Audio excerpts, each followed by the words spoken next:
Oh yes, please grab pe- your pens, your pages, as we are about to go on a bumpy ride. Okay, so hello everyone, good evening. This is Muhammad Daniel Kamal. I'm the Secretary STGs at the Block Association, and along with this, I'm pursuing my degree in Environmental Science and Engineering at Xi'an Jiaotong University. And this is just my small introduction. Okay, so I firstly warmly welcome all of you again to the Climate Finance Leadership Series, जिसके अंदर हमारे पास total 6 workshops हैं, जिसमें से आप लोगों ने 2 workshops को अटेंड कर लिया है। एंड दोनों वर्कशॉप्स के अंदर आप लोगों ने कुछ नई चीज़ों को सीखा था। एक वर्कशॉप के अंदर आपने ये सीखा था कि किस तरीके से आप लीडर्स बन सकते हैं, आप अपनी स्किल्स को एनहांस कर सकते हैं। और दूसरी वर्कशॉप के अंदर आपने ये सीखा था कि क्लाइमेट साइंस को आप जब इनकॉर्पोरेट करेंगे क्लाइमेट फाइनेंस के साथ, तो how you will be able to land an impact in the communities. आपके पास जो एक वर्कशॉप के गेस्ट स्पीकर थे वो थे मिस्टर अहमद अब्दुल्ला, और एक वर्कशॉप के जो आपके पास गेस्ट स्पीकर थी वो थी miss Melissa Pradhan. And today this workshop, this is our third workshop that is going to happen, and the title for this workshop is the policy frameworks for scaling the climate finance at national levels, जिसके अंदर हम लोग ये बात करेंगे कि कौन कौन से ऐसे पॉलिसी फ्रेमवर्क्स हैं जिनको हम लोग इंकॉर्पोरेट कर सकते हैं नेशनल लेवल के ऊपर, particularly Pakistan, particularly the developing countries, क्योंकि डेवलपिंग कंट्रीज के अंदर क्लाइमेट फाइनेंस की बहुत ज़्यादा ज़रूरत है। So we will be focusing on the perspective of developing countries. We will be focusing on the perspective of, you can say, the least developed countries, and also we will be focusing on the perspective of AOCs. AOCs, अब AOCs क्या है? AOCs हमारे पास international platform के ऊपर एक ऐसा block है जिसके अंदर स्मॉल आइलैंड स्टेट्स आती हैं। अब अगर हम इसकी पूरी की पूरी फॉर्म के बारे में बात करें कि what is AOSIS at the international platform, तो AOSIS stands for alliance for small island states. अब कौन कौन सी स्मॉल आइलैंड स्टेट्स इसके अंदर आ सकती है? इसके अंदर हमारे पास आ सकती है फिजी, इसके अंदर आ सकते हैं हमारे पास Tuvalu, and apart from this we also have 24 more island states. So in total this block contains 26 states. ये होता है हमारे पास एक AOSIS. And then we have the least developed countries, जिसके अंदर हमारे पास 46 कंट्रीज आते हैं। एंड ये जो 46 कंट्रीज होते हैं ये हमारे पास बेसिकली अफ्रीकन साइड से होते हैं, आप अफ्रीकन कॉन्टिनेंट से होते हैं। अच्छा, अब अगर हम इसके अंदर भी बात करें तो इन 46 कंट्रीज का एक ब्लॉक होता है एलडीसीज, और इसके अलावा हमारे पास एक और ब्लॉक होता है जो कि अफ्रीकन नेशंस को रिप्रेजेंट कर रहा होता है, एंड उसको हम लोग नाम देते हैं AGN, African Group of Negotiators. So when you will be listening, or when you will be at the international forums, listening or hearing from the perspectives of AGN, from the perspectives of LDCs, तो ये मत सुनकर थोड़ा सा आप लोग हैरान हो जाइएगा, क्योंकि ये दोनों सेम ही बोल रहे हैं, बल्कि इन दोनों का स्टांस थोड़ा सा डिफरेंट होगा। एलडीसीज के अंदर हमारे पास आपके अफ्रीकन ब्लॉक के साथ थोड़े से लैटिन अमेरिका की कंट्रीज आएंगे, जिसके अंदर उन दोनों का पर्सपेक्टिव आपके पास आएगा। और अफ्रीकन ग्रुप ऑफ नेगोशिएटर्स के अंदर पार्टिकुलरली सारे के सारे अफ्रीकन स्टेट्स आएंगे। अच्छा, इसके अलावा अगर हम लोग बात करें तो देन हमारे पास इंटरनेशनल प्लेटफॉर्म के ऊपर आपके पास आपका डेवलपिंग कंट्रीज का ब्लॉक आता है। अब अगर हम डेवलपिंग कंट्रीज के ब्लॉक के बारे में बात करें तो उसके अंदर हम उसकी नुमाइंदगी करते हैं एज G77 एंड चाइना, जिसके अंदर अगर हम वैसे बात करें तो आपके पास आता है उसकी ग्रुप 77 एंड चाइना, जिसके अंदर आपके पास चाइना के अलावा 77 मजीद कंट्रीज आते हैं एलडीसीज के अंदर, सॉरी डेवलपिंग कंट्रीज के अंदर। एंड उसके अंदर आपके पास है पाकिस्तान, आपके पास है इंडिया, आपके पास है श्रीलंका, और आपके पास बाकी स्टेट्स भी आती हैं। ये होगी आपके पास मेजरली जिसके अंदर डेवलपिंग कंट्रीज आते हैं, एलडीसीज आते हैं, और स्मॉल आइलैंड स्टेट्स आते हैं। अच्छा, अब हमारे पास अगर हम वैसे बात करें तो डेवलप्ड कंट्रीज के लिए भी हमारे पास कुछ ब्लॉक्स हैं। अब अगर हम उन ब्लॉक्स को जिक्र करें, miss Gulnaz, I will be coming to your question, don't worry. अगर हम डेवलप्ड कंट्रीज के ब्लॉक्स के बारे में बात करें तो डेवलप्ड कंट्रीज के अंदर हमारे पास डिफरेंट ब्लॉक्स हैं। अच्छा, एक डेवलप्ड कंट्री का जो हमारे पास ब्लॉक है उसे हम लोग नाम देते हैं अम्ब्रेला ग्रुप का। उस अम्ब्रेला ग्रुप की जो हमारे पास नुमाइंदगी हो रही होती है, it's being done by Japan, it's being done by other than Japan 5 more states. तो ये it's a total group of 6 states.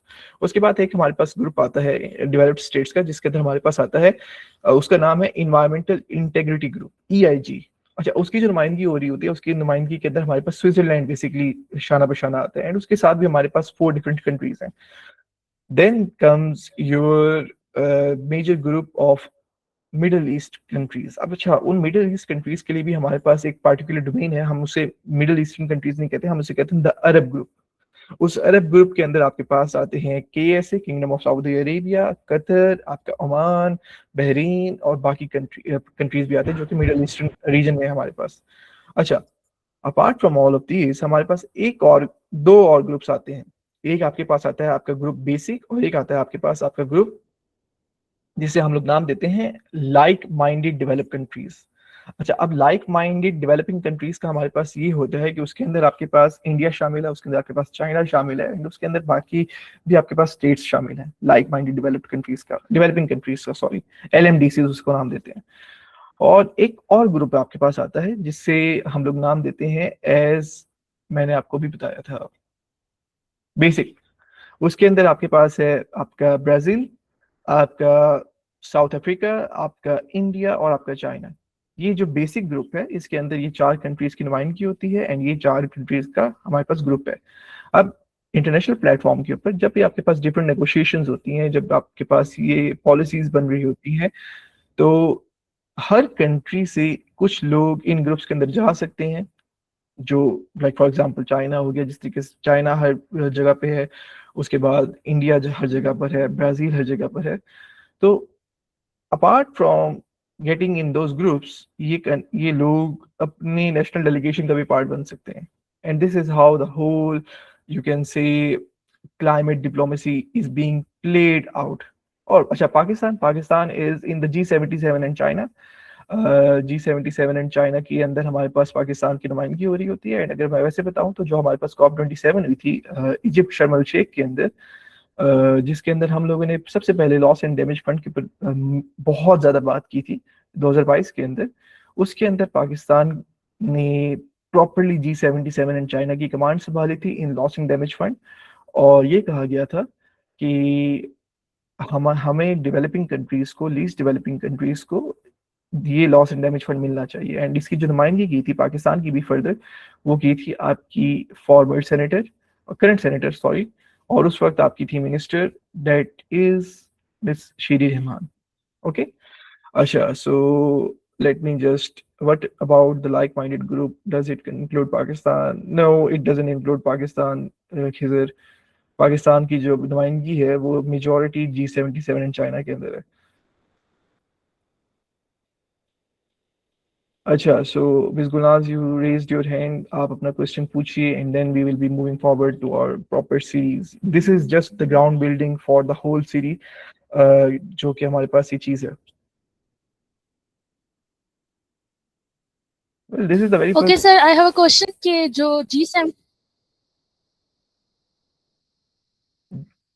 okay, Just sir, a minute. Yes, am I audible? yes, Gulnaz, you're audible. Okay.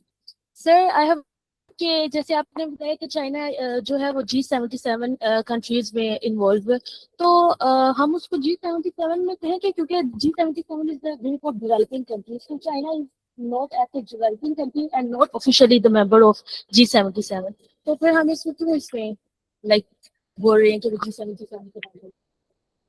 अच्छा, अगर आप climate negotiations के बारे में बात करते हैं, क्योंकि G77 मेजॉरिटी क्लाइमेट नेगोशिएशंस के आपको के अंदर मिलेगा आपको, तो चाइना के अंदर जो भी हमारे पास मिनिस्ट्री होती है, या चाइना का जो भी डेलीगेशन आपके पास क्लाइमेट नेगोशिएशंस के लिए इंटरनेशनल प्लेटफॉर्म के ऊपर आता है, तो उसके अंदर चाइना की जितनी भी वजारतें होती हैं, जो उनके डेलीगेट्स आते हैं, वो यही कहते हैं कि China is a developing country. And इसी वजह से वो ये इस बात को बार बार कहते हैं, एंड वो अपने आप को कंसीडर करते हैं कि we will always be, right now we are not a superpower. वो कहते हैं कि जब हम एक सुपर पावर बन जाएंगे, then we can say we are a developed country, but right now हमेशा वो यही कहते हैं कि वी आर डेवलपिंग कंट्री। इस वजह से वो G77 के साथ इल्हाक करते हैं। तो this is the major reason. अगर मैं वैसे आपको बताऊं तो last year particularly, yes, the last year जो हमारे पास आपके पास जो कॉप के अंदर फंडिंग आई थी, इस पूरे साल के अंदर जो प्रोजेक्ट्स हो रहे थे आपके डेवलपिंग कंट्रीज के अंदर, LDCs के अंदर, उसमें चाइना ने मेजॉरिटी फंडिंग दी थी, and it was the funding of $400 million। But उसमें भी चाइना ने ही कहा था कि China is developing country, and we as being a developing country are helping other developing countries and other LDCs कि वो अपने क्लाइमेट रिजिलियंस को स्ट्रेंथन करें. So this is the major reason. अच्छा, इसके अलावा हमारे पास एक और ग्रुप है जिसका आप लोग भी भूल गए मुझे याद करवाना, और मैं भी भूल गया. कोई गेस कर सकता है? There is one major group. USA. नहीं Abdul Hanan, USA has backed out from all the groups. उसकी भी मेजर रीजन यही है कि हमारे पास ट्रम्प की जो प्रेसिडेंसी है, उन्होंने जब वो स्टार्ट हुआ था, तो ट्रम्प की प्रेसिडेंसी के आते साथ ट्रम्प ने ऐलान किया था कि हम लोग फर्स्टली यूएस ईपीए के 50 इन्वायरमेंटल रेगुलेशंस को ख़त्म करेंगे. एंड दूसरी बात उन्होंने यही कही थी कि कुछ अरसे के बाद कि यूएनएफसीसीसी की जितनी भी हमारे पास क्योटो प्रोटोकॉल हो गया, पेरिस एग्रीमेंट हो गया, हम उसको ख़त्म करते हैं, हम उसे वापस लेते हैं, रेटिफाई नहीं करते. Yes, there is the other group that is European Union. European Union is also a group जो कि बहुत ज़्यादा इंपॉर्टेंट होता है. एंड ये यूरोपियन कंट्रीज की नुमाइंदगी करता है. यूरोपियन यूनियन की तरफ से भी आपको पता होना चाहिए कि जब यूएसए ने बैकआउट किया था, जब यूएसए ने विड्रॉल किया था, तो उसके बाद सबसे ज़्यादा प्रेशर एलडीसीज का, डेवलपिंग कंट्रीज का यूरोपियन यूनियन की तरफ आया था कि वो यूरोपियन यूनियन को देख रहे थे as being the funder for climate resilience projects, for climate infrastructure projects, for disaster reduction projects. तो यूरोपियन यूनियन की भी बहुत ज़्यादा आपके लिए डिमांड हो जाती है. So this is the whole thing. G7 हमारे पास ग्रुप है, लेकिन उसकी इतनी ज़्यादा गुलनाज बात नहीं हो रही होती क्लाइमेट नेगोशिएशंस के अंदर. क्लाइमेट नेगोशिएशंस के अंदर ये चीज़ ज़्यादा से ज़्यादा बात हो रही होती है. G7 का ग्रुप मेजॉरिटी क्लाइमेट नेगोशिएशंस के अंदर नहीं आता. G7 का जो ग्रुप है वो हमारे पास मेजॉरिटी आपके इकोनॉमिक वाली साइड के ऊपर ज़्यादा आएगा. अभी हम क्लाइमेट की ऊपर बात कर रहे हैं. अच्छा, अब अगर हम ऐसे मजीद आगे बढ़ें, so let's just start the whole series, and I am really hoping कि आपको ये जो पूरी की पूरी ब्लॉग स्टोरी थी समझ आई हो, एंड आपका इंटरेस्ट डेवलप हुआ हो कि किस तरीके से हमारे पास इंटरनेशनल मीडिया के अंदर डिफरेंट ब्लॉग्स हैं. ओके, सो मेरे आपसे लोगों से दो सवाल हैं. सबसे पहले मेरा आपसे एक सवाल है कि आप लोगों के नज़दीक and according to your concepts एक पॉलिसी क्या होती है. दूसरा सवाल मेरा आप लोगों से ये है कि how will you define the concept of climate finance, और किस तरीके से ये इंपॉर्टेंट है क्लाइमेट चैलेंजेस को एड्रेस करने के लिए. क्योंकि अगर आप London school of economics LSE की रिपोर्ट पढ़ेंगे तो उन्होंने बताया हुआ है कि UNFCCC ने साफ कहा हुआ है कि क्लाइमेट फाइनेंस की हमारे पास एक यूनिवर्सल डेफिनेशन नहीं है, and it depends on us on how we perceive climate finance. और ये हमारे ऊपर डिपेंड करता है कि किस तरीके से हम इसको अपने जहनों के अंदर बिठाए हुए हैं और किस तरीके से हम दूसरों तक इसकी डेफिनेशन को पहुंचाते हैं. इसकी कोई हमारे पास यूनिवर्सल डेफिनेशन नहीं है क्लाइमेट फाइनेंस की. So that's why I have to question, what is the policy from your concepts. आप इसे एक वर्ड के अंदर बयान कर सकते हैं, एक लाइन के अंदर बयान कर सकते हैं, या even you can just raise your hand and open your mics. और दूसरी बात कि what how will you introduce the concept of climate finance. Yes, I have seen Miss Munkashi has raised her hand. Assalamualaikum, sir. Am I audible? Walaikum assalam. Yes, you are audible, Munkashi. Okay, sir. From my concept, a policy is a principle or like a statement proposed by an organization or any individuals that should be acted upon. So like it's not just a statement to remember, we should act upon it too and give some like मतलब उस पे हमें अमल करना है. It's not something just to remember. And if I don't quite understand the second question, so if you don't mind explaining it. Okay, no worries, no worries. मेरा आपसे वैसे जो क्वेश्चन है सेकंड का वो ये है कि अभी तक आप लोगों ने क्लाइमेट फाइनेंस के ऊपर 2 वर्कशॉप्स ले ली हैं. उन दोनों वर्कशॉप्स के अंदर क्लाइमेट फाइनेंस को डिफाइन किया गया था.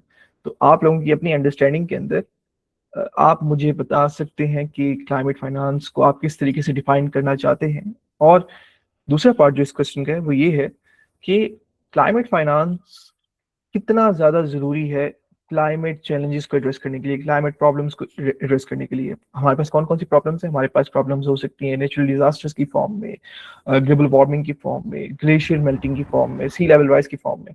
Yes mister Arbab, you have raised your hand.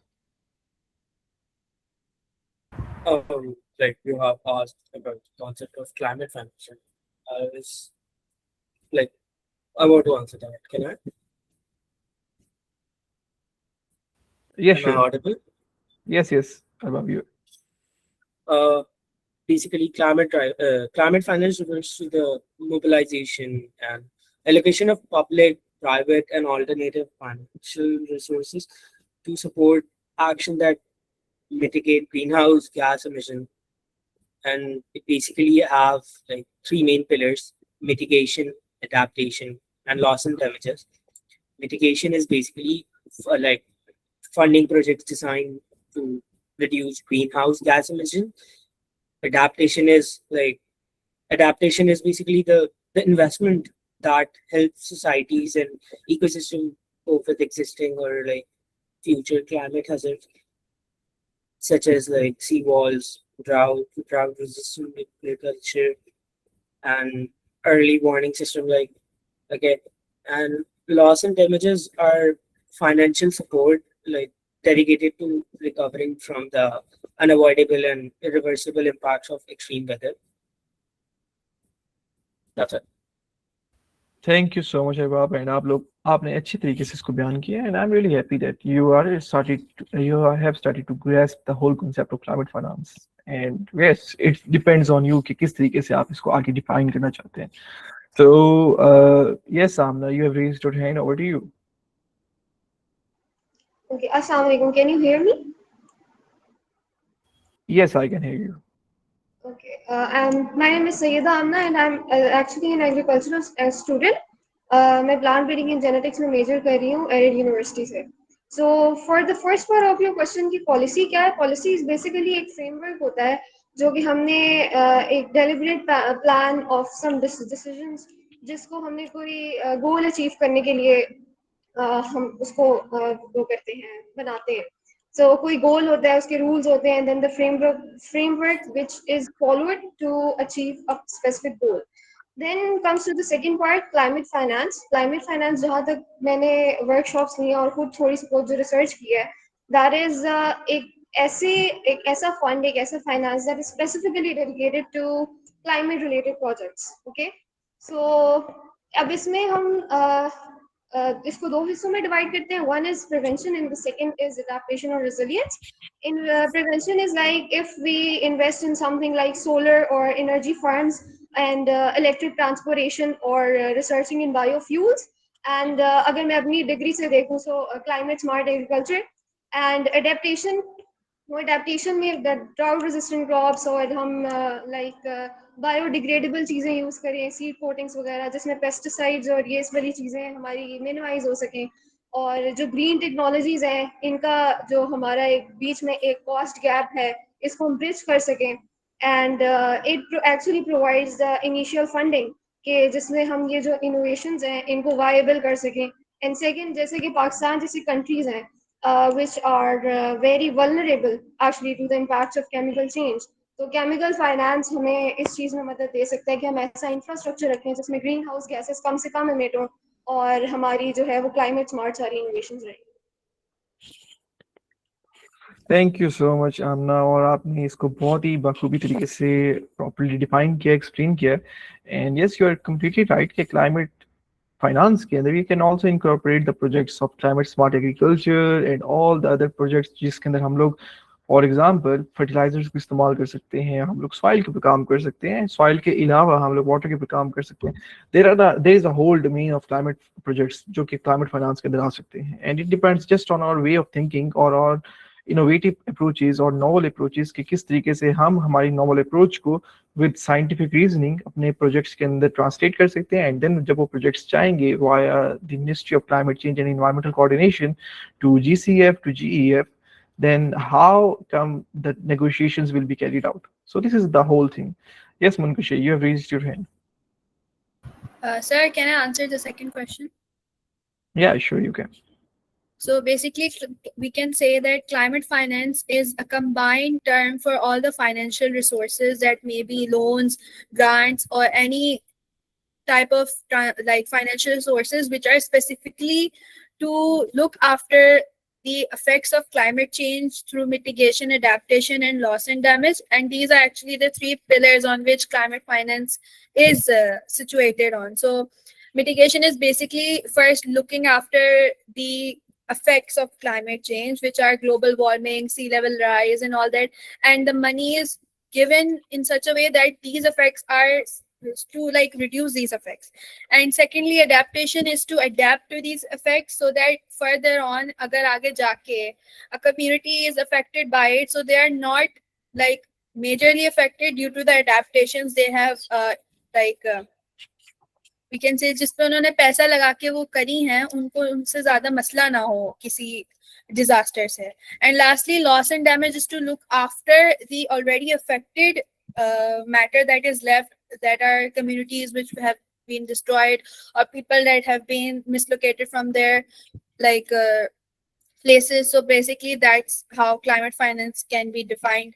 And its importance in addressing climate challenges is because this is the main, like we can say, एक ये route है जिसकी वजह से many communities and countries depend on it to help themselves when they go through natural disasters. So it holds a great and significant importance to stand against climate challenges, because we can see that due to the global emissions and all that's going on, climate change is happening at a very fast rate, and communities need more money to adapt and make themselves stronger against it. So climate finance holds a very significant and strong place in addressing the challenges.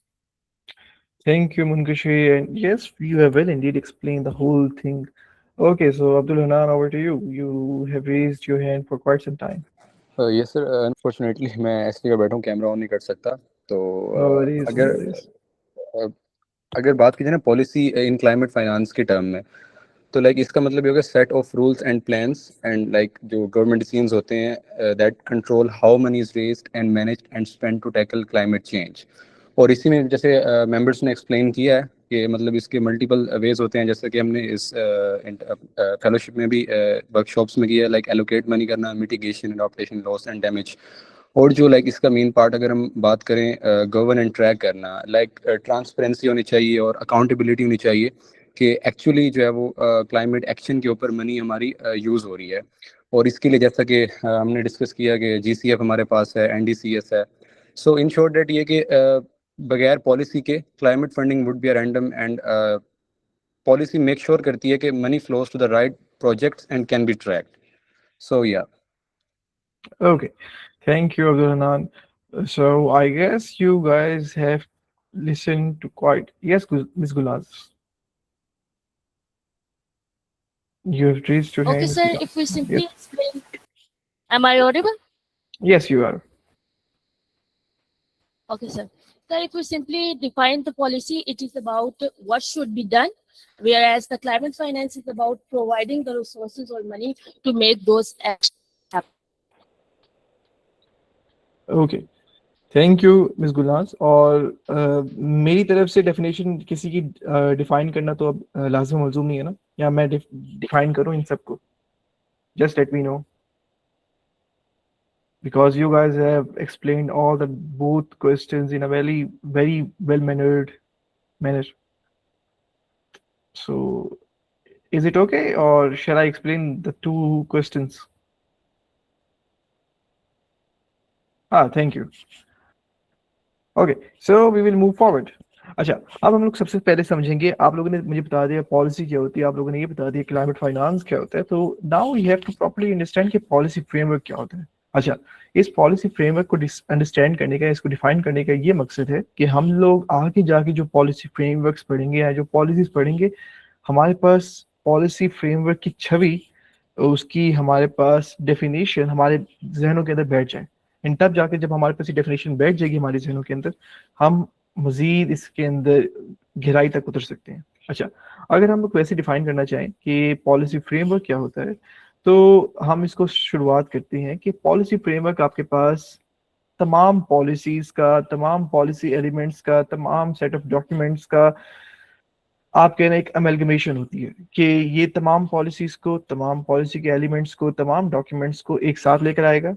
अच्छा, जब एक साथ लेकर आ गया तो अब उसका क्या मकसद है? उसका मकसद ये है कि जितने भी हमारे पास आपके पॉलिसी गोल्स हैं, जो कि आप लोगों ने उन पॉलिसीज के अंदर लिखे हुए थे कि yes you will B properly fulfilling these goals within the correct order, in the correct timeline, जो कि goals आपने set किए हुए हैं in your national आप कह लें level, at your organizational level, apart from national organizational level, even at the local level, आप उन तमाम गोल्स को पूरा करें। अच्छा, वो गोल्स पूरा किस तरीके से होने चाहिए? वो गोल्स पूरा इस तरीके से होने चाहिए कि इसके अंदर आपकी ऑर्गेनाइजेशन की, आपकी कौम की, आपकी कंट्री की वैल्यूज और प्रिंसिपल्स के साथ वो अलाइन हो, कि इसके अंदर आपकी कंट्री के वैल्यूज और प्रिंसिपल प्रॉपरली वायोलेट ना हो उस पॉलिसी गोल को पूरा करने के लिए।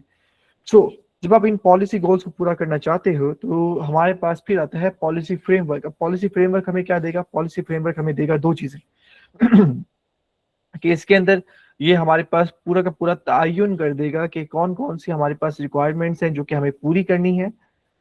उसके बाद हमारे पास जो दूसरी चीज हमें ये बताएगा, वो बताएगा कि प्रोसेसेस, कि इन पॉलिसी गोल्स को पूरा करने के लिए, इन तक पहुंचने के लिए हमारे पास ऐसी कौन कौन सी स्ट्रेटेजीज हैं जिनको हम लोग इंक्लूड कर सकते हैं अपने फ्रेमवर्क के अंदर, कि इन स्ट्रेटेजीज को लागू करके, इनके ऊपर अमल करके, इनके ऊपर इम्प्लीमेंटेशन को लाकर हम लोग वैल्यूज प्रिंसिपल्स को प्रोटेक्ट करते हुए, उनको रिस्पेक्ट करते हुए अपनी पॉलिसी गोल्स को रीच करेंगे, सक्सेसफुल होंगे।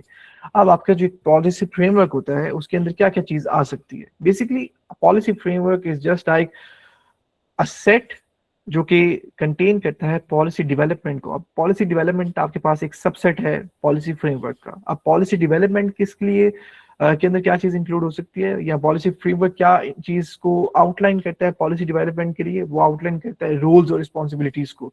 अब रोल्स और रिस्पॉन्सिबिलिटीज किस चीज की हो सकती है?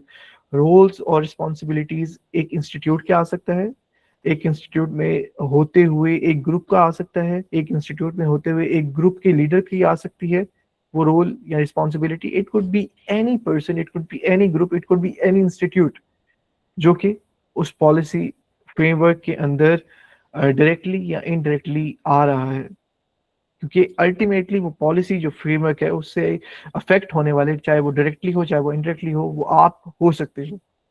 अच्छा, इसके अंदर ना सिर्फ और सिर्फ आप रोल्स और रिस्पॉन्सिबिलिटीज को आउटलाइन करते हो पॉलिसी डेवलपमेंट के लिए, इसके अंदर हमारे पास बाकी चीजों के लिए भी आप आउटलाइन करते हो रोल्स और रिस्पॉन्सिबिलिटीज के लिए। अब वो कौन कौन सी हो सकती हैं? It could be stakeholder engagement, कि किस तरीके से डिफरेंट पार्टीज आपस में आकर मिलेंगी। अच्छा, उनका क्या एजेंडा हो सकता है? एक पार्टी का जो हमारे पास फॉर एग्जांपल गोल होगा वो दूसरे पार्टी की गोल से डिफरेंट होगा, एक पार्टी का जो विजन है वो दूसरे पार्टी के विजन से मुख्तलिफ होगा, लेकिन वो दोनों पार्टीज आपस में उनका कोई कॉमन गोल होगा, या कॉमन वो एक पॉइंट के ऊपर आएंगे जिसके ऊपर वो आपस में बात करेंगे एंड एक नए गोल को जन्म लेंगे। ये हो गया हमारे पास स्टेक होल्डर एंगेजमेंट। अच्छा, स्टेक होल्डर एंगेजमेंट के अलावा भी हमारे पास 5 मोर चीजें हैं या 5 मजीद चीजें हैं। अब 5 मजीद चीजें कौन कौन सी होती हैं? एक होती है आपके पास इम्प्लीमेंटेशन। ठीक हो गया, आपने एंगेजमेंट कर ली स्टेक होल्डर्स के साथ, आपने गोल सेट आउट कर लिया, एक कॉमन गोल जो डिफरेंट स्टेक होल्डर्स आपस में आके करेंगे, लेकिन आप उसको इम्प्लीमेंट किस तरीके से करने? क्यों? क्योंकि इम्प्लीमेंटेशन किस तरीके से हो सकती है? सबसे पहले तो ये होगा कि फॉर एग्जाम्पल पार्टी ए, उसके पास आउटरीच जो होगी वो as compare to party B, party C सबसे ज्यादा होगी। पार्टी सी की आउटरीच पार्टी ए से कम होगी, पार्टी बी की आउटरीच पार्टी सी और पार्टी ए दोनों से कम होगी। अब आप इम्प्लीमेंटेशन इस तरीके से कर सकते हो, आप ये कह सकते हो कि पार्टी ए जो है उसकी outreach let suppose national government हो, वो फैसला कर सकती है पूरी की पूरी कंट्री के लिए। इम्प्लीमेंटेशन होगा तो पूरी की पूरी कंट्री के अंदर होगा। पार्टी ए कम्युनिकेट करेगा पार्टी सी को, party C could be you can take it as an provincial government, कि पार्टी ए ने हुक्म दिया इम्प्लीमेंटेशन का, तो अब आपके पास वो प्रोविंशियल गवर्नमेंट्स तक आ गया।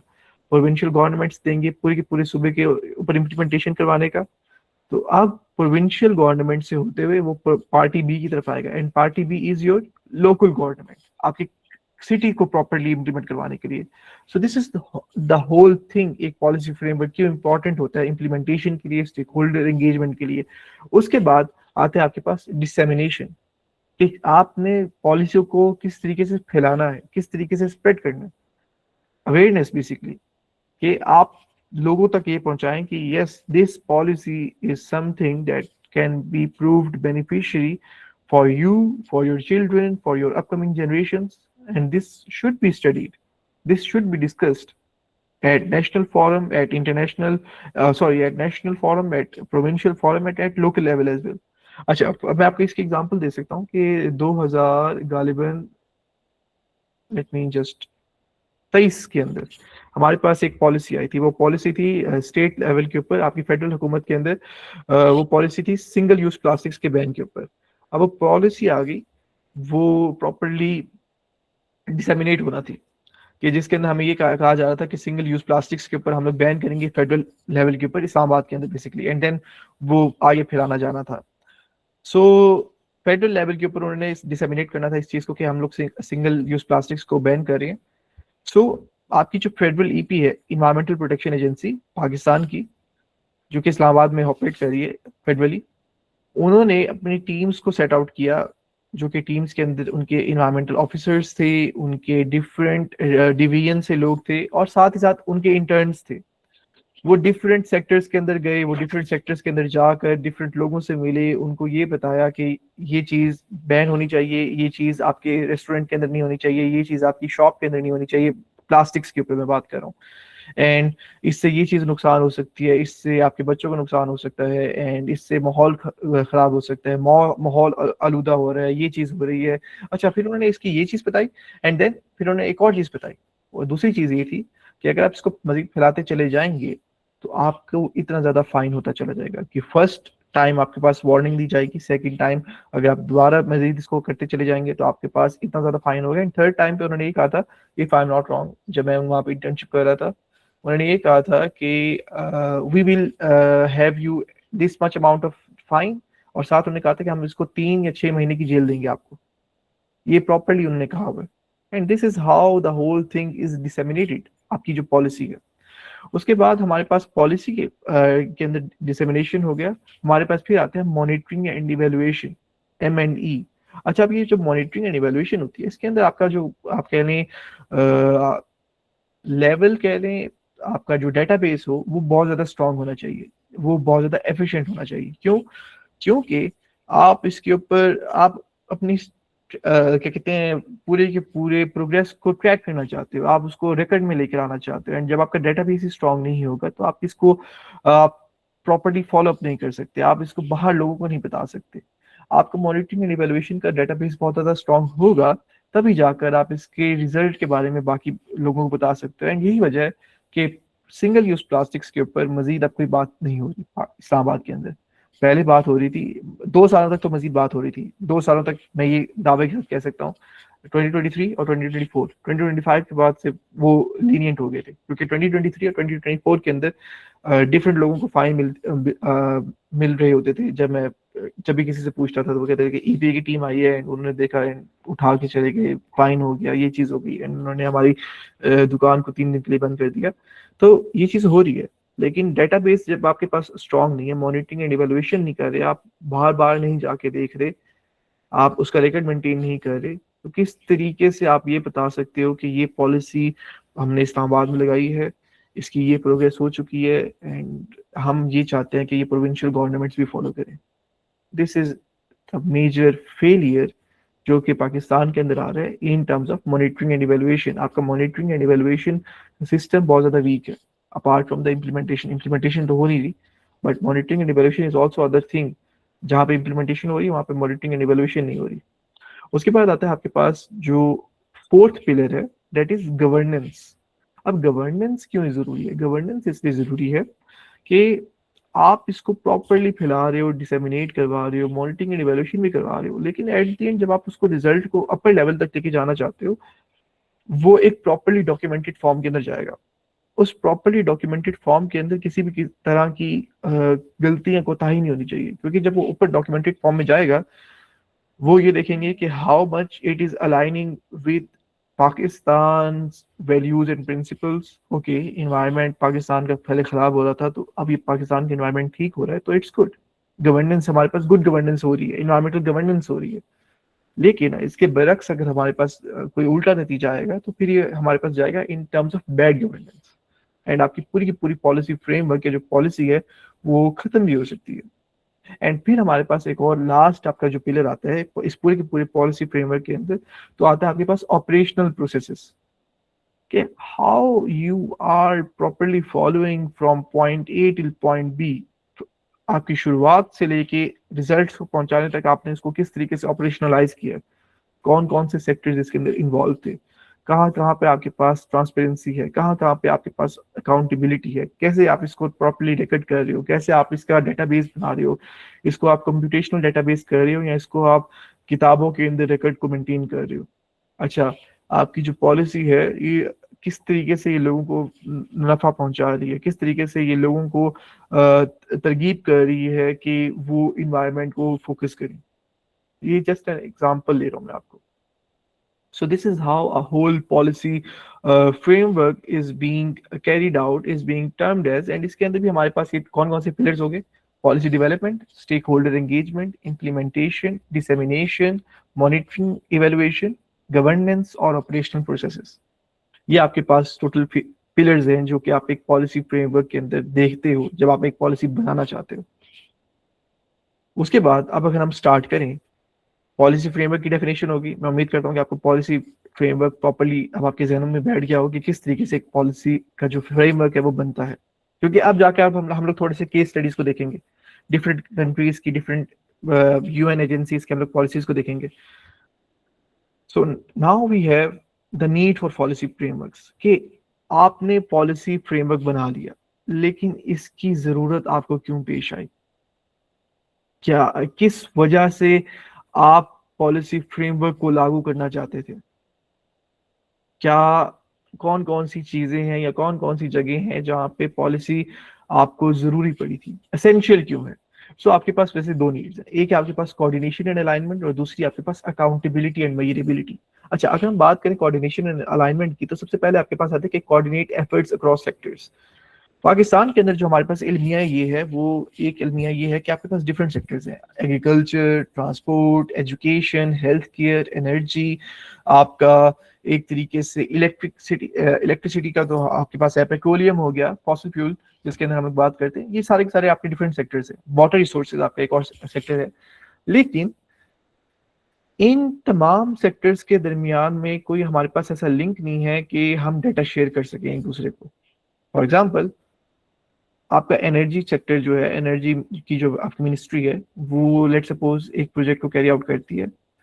अब उस प्रोजेक्ट का डाटा आ गया, ठीक है, लेट सपोज कल को मिनिस्ट्री ऑफ क्लाइमेट चेंज वो एक और प्रोजेक्ट करना चाहती है जो कि उसी नौयत का है, लेकिन मिनिस्ट्री ऑफ क्लाइमेट चेंज ये कह रही है कि मिनिस्ट्री ऑफ एनर्जी ने हमारे पास ये काम करवा लिया है, तो हम उसी तरह के नौयत का काम कर लिया, तो हम उनसे थोड़ा सा डाटा ले लेते हैं ताकि हम लोग ये देख सकें कि हाउ और current project will be aligned. लेकिन department of ministry of energy आपको दे नहीं सकता, क्योंकि वो कहेगा कि इस तरीके से हमारा जो है वो डाटा, हमारा जो प्रोजेक्ट है वो स्प्रेड आउट होगा, कि उसकी एक तरीके से आप कह लें मिस इन्फॉर्मेशन स्प्रेड होगी। आपके पाकिस्तान के अंदर इन तमाम सेक्टर्स के अंदर they are not agreeing to share their data. जब आपके पास डाटा शेयर होगा, उस तरीके से आपके पास कोऑर्डिनेशन आएगी, आपका एक प्रोजेक्ट बहुत ज्यादा स्ट्रांग होता चला जाएगा कि इसके अंदर डिफरेंट सेक्टर्स इन्वॉल्व हो रही हैं। पाकिस्तान के अंदर फिर मैं आपको दोबारा बताता चलूँ, 2023 के अंदर ही ये चीज की शुरुआत की गई थी कि डिफरेंट सेक्टर्स के लोगों को बुलाया गया था आपस में कि हम लोग एक ऐसा सिस्टम लेकर आए जिसके अंदर हम तमाम सेक्टर्स को बुला रहे हैं, उनको मदऊ कर रहे हैं, एंड हम उनको उनके लोगों को सिखा रहे हैं, उनके रिप्रेजेंटेटिव्स को सिखा रहे हैं कि किस तरीके से वो अपने एमिशंस को हम एक नेशनल डेटाबेस के अंदर डाल सकते हैं ताकि आपका नेशनल डेटाबेस स्ट्रांग हो। और ये मिनिस्ट्री ऑफ क्लाइमेट चेंज के अंदर हो रहा था, अंडर हो रहा था। And right now I am not sure कि क्या हमारे पास नतीजा आया था, बट उस वक्त तो हमारे पास काफ़ी अच्छा प्रोग्रेस आ रही थी, क्योंकि वो सारी की सारा जो प्रोग्रेस आप कह लें प्रोग्राम था वो कैरी आउट हो रहा था under the team of CITEPA. CITEPA हमारे पास फ्रांस की इन्वायरमेंटल प्रोटेक्शन एजेंसी है। वहाँ पे अच्छा, फ्रांस के अंदर आपको मैं वैसे बताता चलूँ कि फ्रांस के अंदर जो सिट ईपीए है, सिर्फ और सिर्फ वहाँ पे उस वक्त तो 40 लोग थे, अब मेरे ख्याल से 50 या 60 होंगे। वो 50 या 60 लोग पूरे के पूरे फ्रांस की इन्वायरमेंटल प्रोटेक्शन एजेंसी है, लाइक वो पूरे के पूरे फ्रांस के इन्वायरमेंट को संभाल रहे हैं, प्रोटेक्ट कर रहे हैं। And here in our ministry of climate change we have countless people जिसका हम लोग अभी शुमार भी नहीं कर सकते। हियर कम्स द थिंग कि जहाँ पे हमारी स्किल्स को नहीं देखा जाता, बट वो एक अलग बात है। उसके बाद हमारे हमारे पास एक और चीज़ है कि align national goals with international commitments. जब आप कोऑर्डिनेशन करते हो तो उसके बाद आपके पास, आप कोऑर्डिनेशन किस लिए करते हो? आप कोऑर्डिनेशन इसलिए करते हो कि आपने अपना एक नेशनल गोल को पूरा करना है। अच्छा, आपने नेशनल गोल किस तरीके से बनाया होता है? आजकल के दौर के अंदर आपने नेशनल गोल इस तरीके से बनाया होता है कि आपका जो कंट्री के रिप्रेजेंटेटिव्स होते हैं, चाहे वो प्रेसिडेंट हो, चाहे वो प्राइम मिनिस्टर हो, वो इंटरनेशनल प्लेटफॉर्म्स के ऊपर जाके, जो कि आपके पास राइट नाउ यूएन एजेंसीज हैं, वहां पर जाके प्लेज करती हैं कि इस साल हम लोग इतनी एमिशंस को कम कर देंगे, इस साल हम लोग इतने ज्यादा प्रोजेक्ट्स लगाएंगे, इस साल हम लोग इतना ज्यादा इकोनॉमी के अंदर बूस्ट करेंगे। वहां पे प्लेज तो करके आ जाते हैं। अब उस प्लेज का मतलब ये है कि वापस आएंगे, वो नए से नए गोल्स बनाएंगे, उन नए से नए गोल्स बनाने के लिए पॉलिसी आएगी। सो दिस इज द नीड। उसके बाद हमारे पास एक और चीज आती है जो क्या है, प्रिवेंटिंग कंफ्लिक्टिंग रेगुलेशंस। जब आपके पास कोऑर्डिनेशन होती है तो आप डिफरेंट डिपार्टमेंट्स के अंदर डिफरेंट पॉलिसीज नहीं बनाते जो कि जिनका गोल जो है वो एक ही है। आप ये कर सकते हो कि let suppose ministry of climate change and energy ने एनवायरनमेंट के ऊपर काम किया, sorry ministry of climate change ने एनवायरनमेंट के ऊपर काम किया, वो पॉलिसी बन गई। अब मिनिस्ट्री ऑफ एनर्जी भी या मिनिस्ट्री ऑफ वाटर रिसोर्सेज या एग्रीकल्चर भी हमारे पास एनवायरनमेंट के ऊपर काम करना चाहती है, तो वो उसके साथ कोऑर्डिनेट करेगी मिनिस्ट्री ऑफ क्लाइमेट चेंज के साथ, जिसकी वजह से रेगुलेशंस के अंदर आपके पास कंफ्लिक्टिंग कम आएगी। आपके पास मैन पावर जो इतना बहुत ज्यादा आवाम लगती है आपको पॉलिसी फ्रेमवर्क बनाने के लिए, क्योंकि आपको पहले सर्वेस करने पड़ते हैं, आपके पास वो मैन पावर कम से कम लगेगी, और दूसरा आपके पास टाइम कम से कम लगेगा। क्यों? क्योंकि एक पॉलिसी को बनाने में कम से कम 3 साल का डेटा आपको चाहिए। 3 साल लगातार आप काम करते चले जाओगे, डेटा आपके पास आता चला जाएगा, तब जाकर आप काबिल होते हो एक पॉलिसी को बनाने में। लेकिन अगर आप कोऑर्डिनेट करते हो किसी और डिपार्टमेंट के साथ, तो वो डाटा जो टाइम फ्रेम है, वो जो मैन पावर है, वो कम हो जाती है। Like it could B from 100 to 25, कि with in just 6 to 7 month coordination के साथ आप वो पॉलिसी ले आते हो अपने डिपार्टमेंट के अंदर। तो this is the need of coordination and alignment की पॉलिसी फ्रेमवर्क क्यों जरूरी है। दूसरा आपके पास आता है अकाउंटेबिलिटी एंड मेजरेबिलिटी। अच्छा, अकाउंटेबिलिटी एंड मेजरेबिलिटी के अंदर हमारे पास ये चीज होती है कि आप क्लियर एमिशन रिडक्शन टारगेट्स को सेट करते हो इंटरनेशनल मीडिया के अंदर जाकर। फॉर एग्जाम्पल, पाकिस्तान ये कहकर आता है इंटरनेशनल मीडिया के अंदर जाकर कि हम लोग 5% कम करेंगे greenhouse gas emission. All the international media के अंदर Pakistan is producing less than 1%, but वो ये कह सकते हैं कि we will be coming at 0.95% of carbon emissions per year. अब आपने सेट तो कर लिया गोल, लेकिन उसको गोल को पूरा करने के लिए you would be needing a policy. उसके बाद आपने गोल सेट कर लिया, उस गोल की प्रोग्रेस को मीट करने के लिए आपको पॉलिसी चाहिए, क्योंकि वो पॉलिसी बताएगी कि किस तरीके से कौन कौन सी स्ट्रेटेजीज को अप्लाई करके, इम्प्लीमेंटेशन करके मॉनिटर करोगे आप अपनी प्रोग्रेस को। And then you have enabling monitoring and verification. आपने मॉनिटर कर लिया, उसके बाद आप वेरीफाई करोगे। हमारे पास वेरिफिकेशन के अंदर कौन सा मसला आता है? हमारे पास वेरिफिकेशन के अंदर जो मसला आता है वो आता है ट्रांसपेरेंसी और अकाउंटेबिलिटी का। यहाँ पर ये चीज है जहाँ पर पाकिस्तान के अंदर आप लैग करते हो। अगर आपका मॉनिटरिंग, इवेल्युएशन, ट्रांसपेरेंसी, अकाउंटेबिलिटी और इम्प्लीमेंटेशन की जो 5 चीजें, ये किसी भी सेक्टर के अंदर स्ट्रांग हो गए, आपकी जो तरक्की है वो दिन दुगनी रात चुगनी हो जाएगी। अच्छा, अब मेरा आपसे यही सवाल है, अकॉर्डिंग टू यू, क्या हमारे पास कोई और नीड है पॉलिसी फ्रेमवर्क के होने की? जरूर सोचो, टाइम ले लो, 1 मिनट 2 मिनट ले लो, लेकिन मैं आपसे यही जानना चाहता हूँ, according to you, do we need any other reason for having a policy framework as well?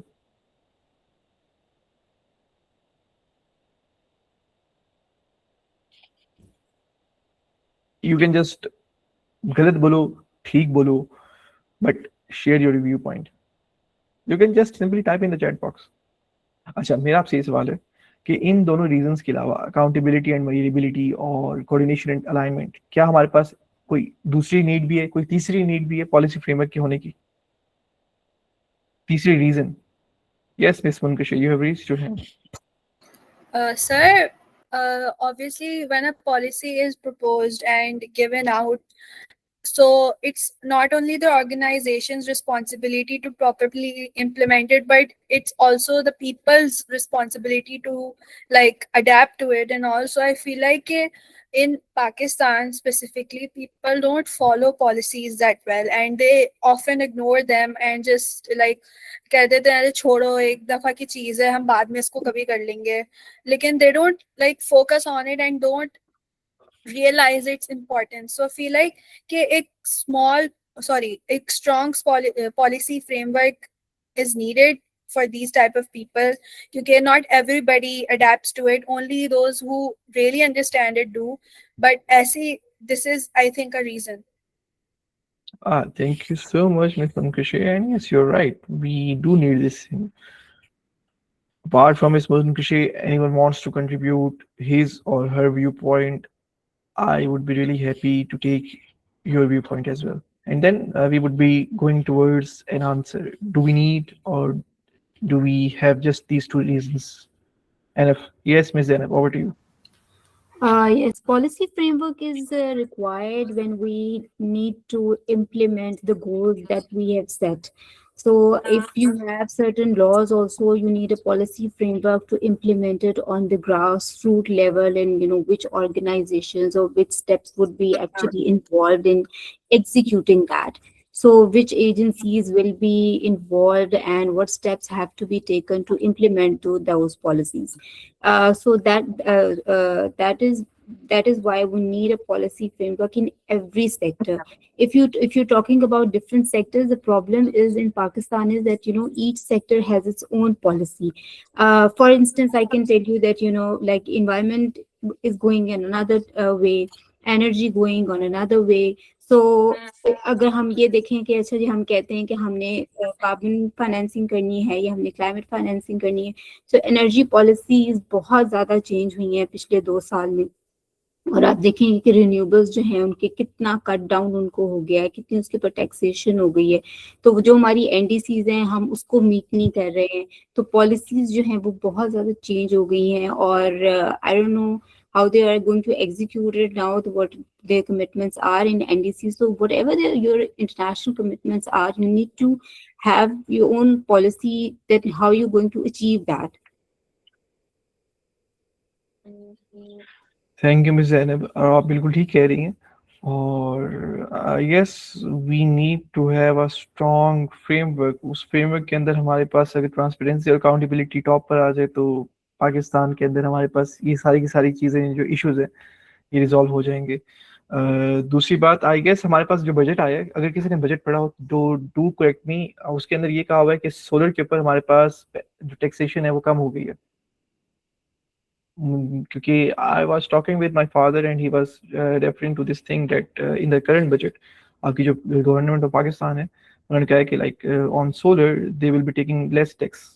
I am not sure about this, तो टैक्स जो है वो अगर कम भी हो गया तो जो सोलर के जो यूजर्स हैं उनका आप देखें कि उन्होंने नेट मीटरिंग जो है उसके ऊपर रेगुलेशंस चेंज कर दिए हैं।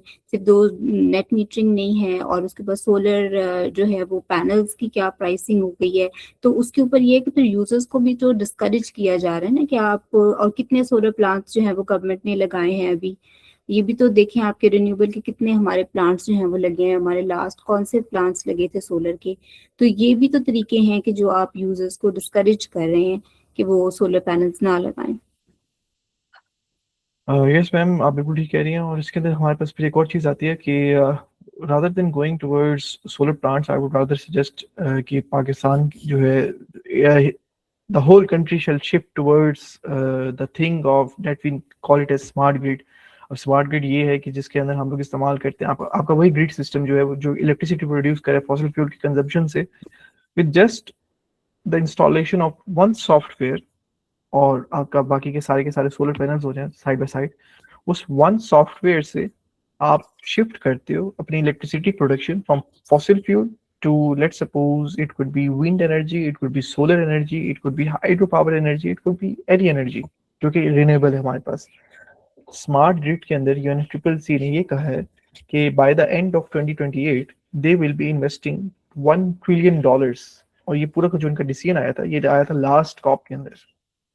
एंड इसके ऊपर अब देखते हैं कि क्या इस पूरे के पूरे साल के अंदर हमारे पास इम्प्लीमेंटेशन हुई है या क्या हमारे पास रिजल्ट आए। But this is the thing, this is the goal that they have set for the year of 2028, that they have to properly invest $1 trillion by the end of 2028 in terms of smart grid.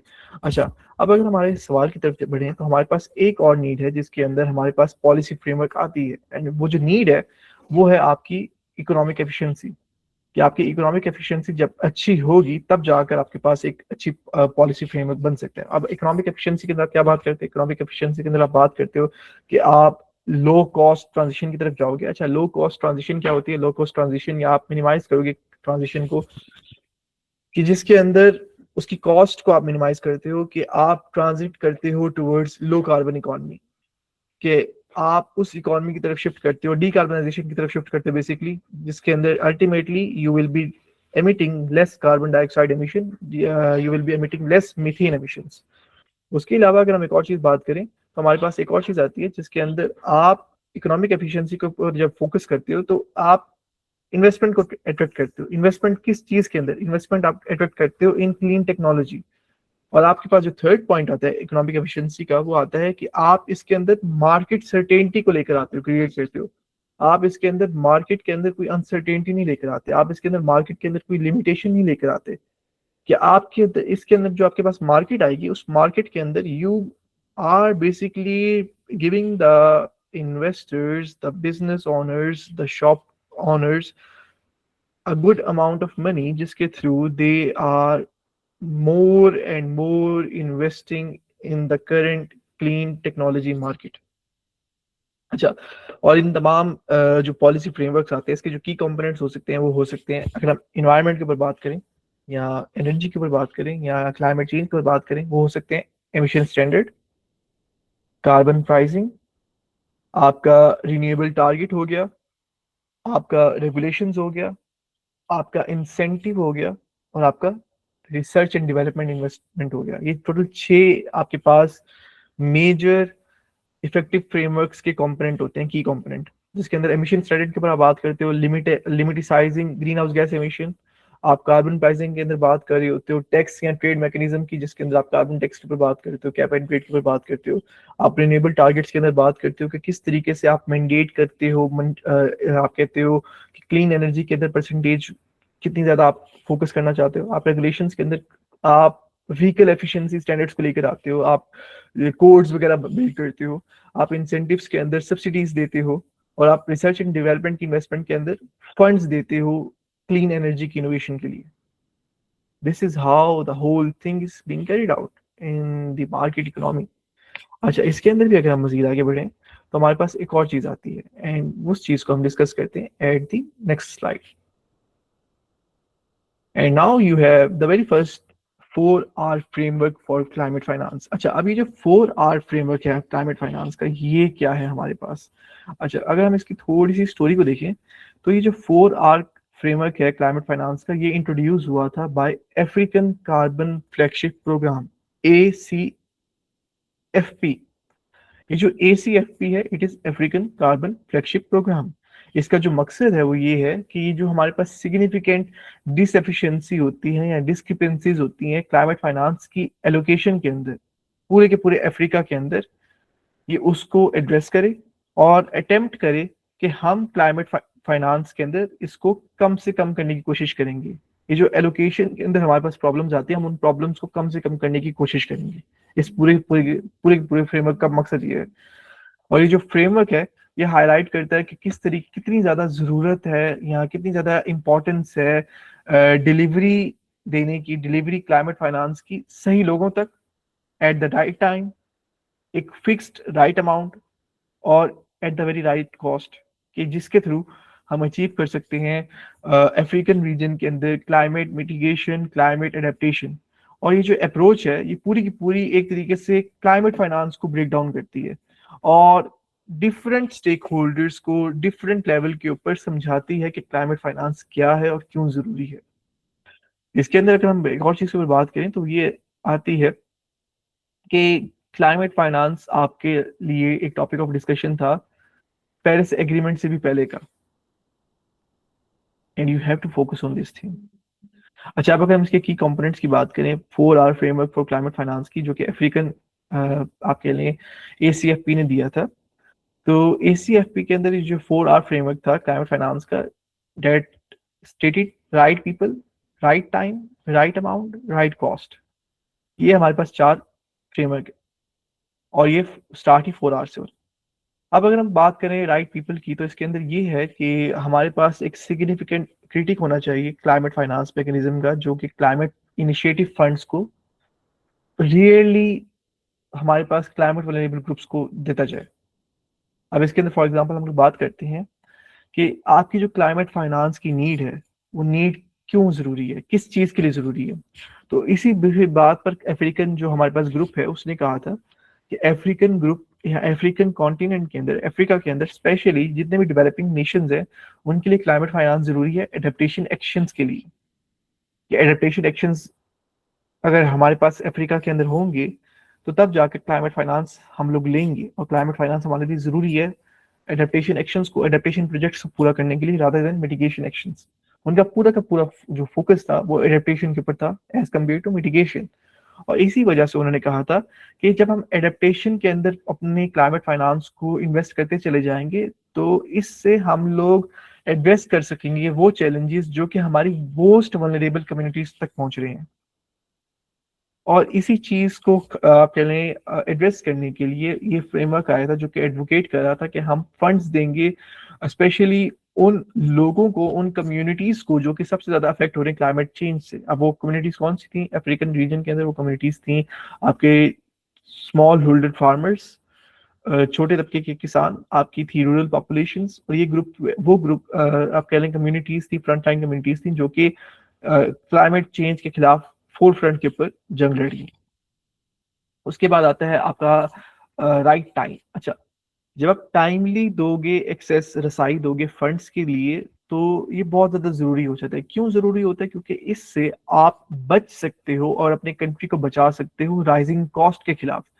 अब वो rising cost किस चीज के साथ associate हो सकती है? वो राइजिंग कॉस्ट एसोसिएट हो सकती है डिलेड क्लाइमेट एक्शन के साथ, कि अगर आपके क्लाइमेट एक्शन के अंदर डिले आता है तो ना सिर्फ वो आपकी फाइनेंशियल कॉस्ट के ऊपर इंक्रीज लेकर आएगा, बल्कि वो आपके क्लाइमेट रिलेटेड रिस्क को भी मजीद बढ़ाता चला जाएगा, मजीद तूल देता चला जाएगा, मजीद उसका मैग्नीट्यूड इंक्रीज होता चला जाएगा, मजीद उसकी इंटेंसिटी इंक्रीज होती चली जाएगी।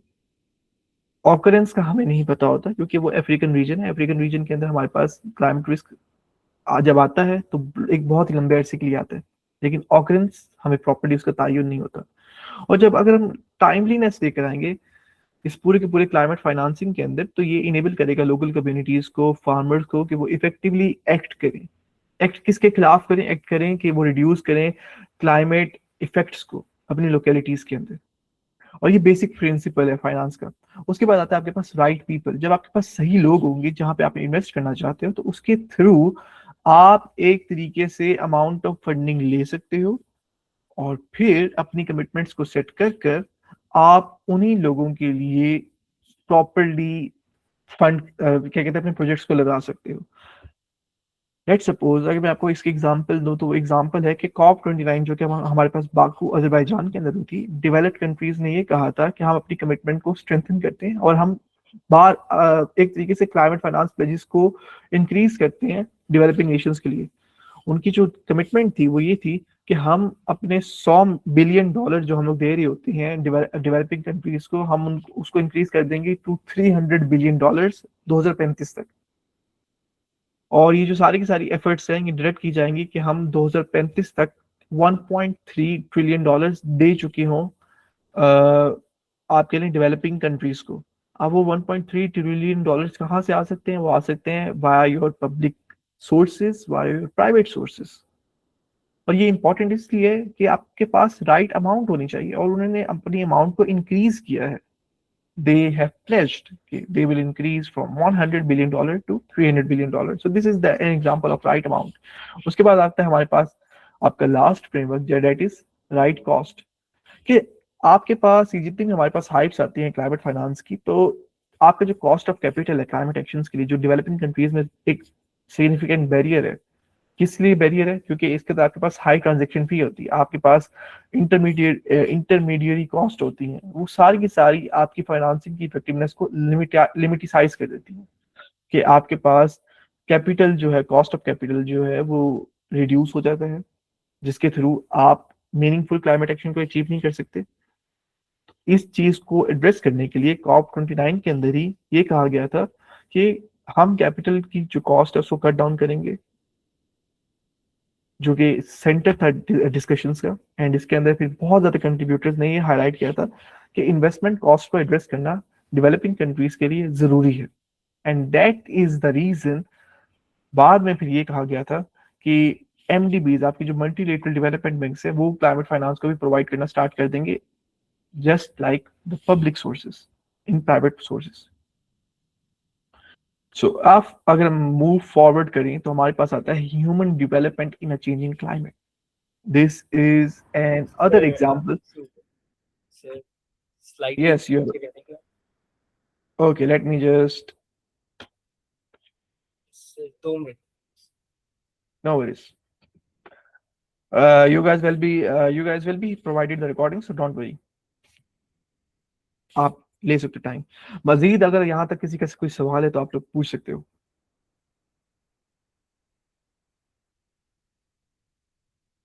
यस अब्दुल हनान, आपने हैंड रेज किया है, you can ask your question. Sir ये मतलब जो टारगेट सेट कर रहे हैं लाइक 1 ट्रिलियन का 2028 तक या लाइक 1.3 ट्रिलियन तक इसको लेके जाएंगे 2035 तक, तो सर अभी जो हमने प्रीवियस क्लासेस ली हैं उसमें आई गेस मेरी क्वेरी थी जो मैंने क्लियर करनी थी कि जिसमें आई गेस ये डिस्कस किया गया था कि मतलब टारगेट अमाउंट इतनी है कि इतनी हमें नीड है, बट आइदर वो पब्लिकली वो फाइनेंस इकट्ठा हो, चाहे इन्वेस्टर्स के थ्रू हो, या जिस भी तरीके से हो, लेकिन ऑलमोस्ट 1% भी जो है हम वो टारगेट को हिट नहीं कर पा रहे। कि मतलब लाइक कोई आई गेस 430 मिलियन समथिंग था किसी एक स्लाइड में, कि मतलब वो हमारे पास अचीव ही नहीं हो पा रहा फाइनेंस। लाइक कहाँ कहाँ पर हम लैग कर रहे हैं ग्लोबली, नेशनली, इंटरनेशनली, कि हम वो उसको अचीव ही नहीं कर पा रहे। ओके, सो आप लैग कर रहे हैं या इंटरनेशनली आप लैग कर रहे हैं एक तरीके से डेवलप्ड कंट्रीज से पैसा निकलवाने में, और दूसरी बात है आप लैग कर रहे हैं कि डेवलप्ड कंट्रीज को आप प्रॉपर्ली मना नहीं पा रहे कि वो इन्वेस्ट करें। आप उनको अपनी उनकी जो आप कह लें रिस्पॉन्सिबिलिटी है, आप वो एहसास नहीं दिला पा रहे। उनकी रिस्पॉन्सिबिलिटी क्या है, उनको ये पता है कि वो इतना ज़्यादा आप कह लें इकोनॉमी को स्ट्रॉन्ग करने में लगी हुई हैं कि वो इन्वायरमेंट को तबाह कर रहे हैं। उसका जो नतीजा है वो उनको नहीं आ रहा, क्योंकि वो अपनी इकोनॉमी को स्ट्रॉन्ग कर रहे हैं, वो पहुंच रहा है बाकी कंट्रीज की तरफ। एंड आपकी जो बाकी कंट्रीज हैं वो प्रॉपरली एड्रेस नहीं कर पा रहे इंटरनेशनल प्लेटफॉर्म के ऊपर या इंटरनेशनल एग्रीमेंट्स के थ्रू या इंटरनेशनल मीडिया के ऊपर अपने केस को वो स्ट्रेंथन नहीं कर पा रहे। क्यों नहीं स्ट्रेंथन कर पा रहे? क्योंकि आपका जो डेवलप्ड कंट्रीज है उनका इन्फ्लुएंस बहुत ज़्यादा है।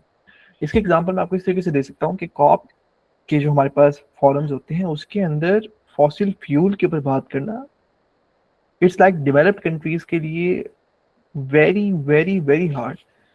वो नहीं चाहते कि फॉसिल फ्यूल का लफ्ज आए एक ऑफिशियल डॉक्यूमेंटेशन के अंदर। एंड अगर लेट सपोज गलती से वहाँ के जो प्रेसिडेंसी होती है या वहाँ के जो चेयर होते हैं वो बोल देते हैं फॉसिल फ्यूल, जो कि डॉक्यूमेंट में नहीं होता, वो दोबारा से हैंड रेस करती हैं, वो अपना केस रखते हैं कि chair could you please re read the whole document या re read the whole line. जब चेयर बोलता है, री रीड करता है पूरी पूरी लाइन को, तो तब जाकर जब वो फॉसिल का लफ्ज हटाते हैं तब जाकर उनको सुकून मिलता है। फॉसिल फ्यूल का लफ्ज वो आने नहीं देते। सो दिस इज एन एग्जाम्पल कि किस तरीके से हमारे पास ये चीज़ को रिप्रेजेंट किया जाता है। और ये चीज़ अभी हालिया SB64 के सेशन में हुई थी कि जब हमारे पास गलती से प्रेसिडेंसी ने ये कह दिया था कि फॉसिल फ्यूल्स, तो आपकी जो अरब ग्रुप है वहाँ से किंगडम ऑफ सऊदी अरेबिया के डेलीगेट ने हैंड रेज किया था। इन्होंने कहा था कि ऑन द बेसिस और on the behalf of the Arab group, chair could you please reread the whole line, reread the whole agenda। And फिर जब चेयर ने पहली दफा रीरीड किया तो उन्होंने कहा दोबारा प्लीज रीरीड द होल एजेंडा। फिर जब चेयर ने दूसरी दफा रीरीड किया तो उसमें उन्होंने फॉसिल का लफ्ज हटाया था, तब जाकर उन्होंने कहा chair yes this is the thing that we wanted to discuss, there is not mention of fossil in the agenda. Chair ने गलती से बोल दिया था उस पर। तो ये चीज, this is how the whole thing is being played at the international platforms. और जब आप अपने केस को स्ट्रांगली नहीं रख सकते तो आप नहीं अचीव कर सकते इस चीज को। So this is the thing. Yes miss Musfira, आपने हैंड रेज किया है।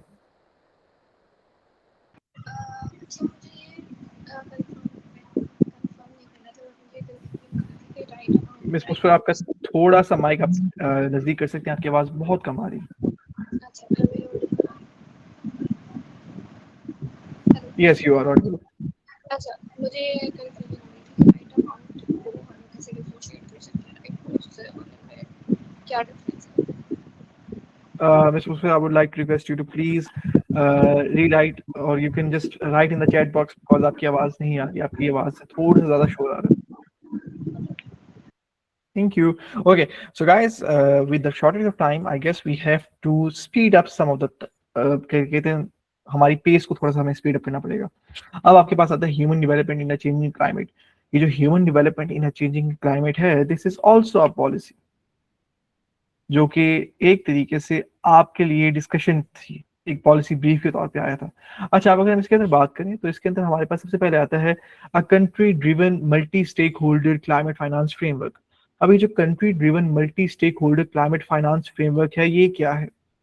ये जो country driven multi stakeholder climate finance framework है, ये हमारे पास मुश्तमिल होता है सोर्सेज के ऊपर, जो नेशनल और इंटरनेशनल सोर्सेज हो सकते हैं। अभी जो नेशनल और इंटरनेशनल सोर्सेज होती हैं, ये सोर्सेज होती हैं आपके पब्लिक या प्राइवेट सोर्सेज ऑफ फंड्स, और वो आपके पास जीसीएफ हो सकता है, वो जीईएफ हो सकता है, वो आपकी ये हुकूमत हो सकती है, वो आपकी कोई मिनिस्ट्री हो सकती है, it could be your multilateral development bank, it could be any source.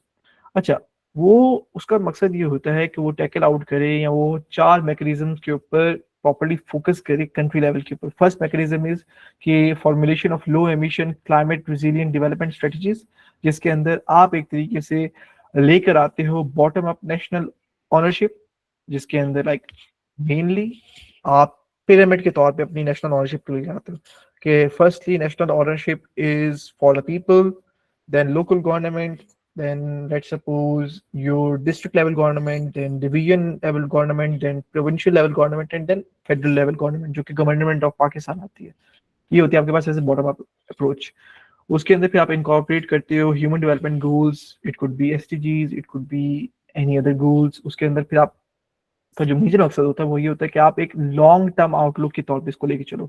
उसके बाद होता है आपके पास financial and technical support platforms. इसके अंदर आप बेसिकली कैटालिसिस के तौर पे इस्तेमाल करते हो, कैटालिसिस के तौर पे अपना रोल अदा करते हो कि इसके अंदर आप पूरे के पूरे जो क्लाइमेट फाइनेंस का स्केल होता है उसको आप तेज करने की कोशिश करते हो। आप उसके स्केल को मजीद स्ट्रेंथन करने चाहते हो, बट तेजी से। इसके अंदर आप कैपेसिटी की मदद लेते हो, जो कैपेसिटी बिल्डिंग होती है ना, आप उसकी मदद लेते हो। With the help of capacity building you properly catalyse the whole scale of climate finance. उसके बाद आता है आपके पास एनएपी या नामा टाइप इंस्ट्रूमेंट। इसके अंदर आप बेसिकली बैलेंस को लेकर आते हो, फेयर एक्सेस को लेकर आते हो इंटरनेशनल पब्लिक फाइनेंस के अंदर, जिसके अंदर आप प्रॉपर्ली डिस्कस करते हो अपने national adaptation plan, national action plan. उसके अंदर फिर आप ये बताते हो कि हम जो ये प्रोजेक्ट्स लगा रहे हैं अपनी आवाम के लिए, इसका कहाँ से पैसा आ सकता है, कौन कौन से international institutes, international public finance के इंस्टीट्यूट इसके अंदर हमारी मदद कर सकते हैं। उसके बाद फिर आपके पास आता है आपका कोऑर्डिनेटेड इम्प्लीमेंटेशन एमआरवी सिस्टम। इसके अंदर बेसिकली आप लॉन्ग टर्म और एफिशिएंट रिजल्ट्स के ऊपर बात करते हो। इसके अंदर आप बात करते हो कि किस तरीके से आपका जो रिपोर्टिंग सिस्टम है, आपका रिपोर्टिंग मैकेनिज्म है, उसको आप स्ट्रेंथन कर सको। कि इसके अंदर आप बेसिकली शिफ्ट कर रहे होते हो अपने आप को टुवर्ड्स मॉनिटरिंग एंड इवैल्यूएशन। आप इसके अंदर शिफ्ट कर रहे होते हो अपने आप को टुवर्ड्स क्रिएटिंग अ डेटाबेस। इसके अंदर आप शिफ्ट कर रहे होते हो अपने आप को कि आप एक तरीके से जो आपके पास आपके मेजर आपके लिए क्लाइमेट फाइनेंस की गोल्स होती हैं, आप उसको एक्सेस करो via the monitoring services, via the monitoring activities. अब monitoring activity for example it could be कि आप इंश्योर करो कि आपकी जो actual greenhouse gas emission reduction है वो इतनी ज़्यादा है कि आप प्रिवेंट कर सको डेंजरस क्लाइमेट चेंज को अपने कंट्री के अंदर। इसके अंदर आप फॉर एग्जांपल इसको एक और एग्जांपल ले सकते हो कि आप गारंटी करो कि क्लाइमेट चेंज की जो एक्टिविटीज़ हो रही हैं वो उतनी ज़्यादा हो रही हैं जितना ज़्यादा आपने वादा किया था, उतनी एफिशिएंसी के साथ हो रही हैं। तो ये चीज़ है आपके पास। उसके बाद अगर हम मजीद आगे बढ़ें तो आपके पास फिर एक और चीज़ आएगी जो कि अभी हम लोग डिस्कस करते हैं आगे। नाउ आपके पास आते हैं कि कोऑर्डिनेटेड इम्प्लीमेंटेशन मैकेनिज्म, जो कि आपके पास 4th पॉइंट है इस स्लाइड के अंदर। उसके अंदर हमारे पास कौन कौन से पॉलिसी ऑप्शन और पॉलिसी एक्शन आ सकते हैं।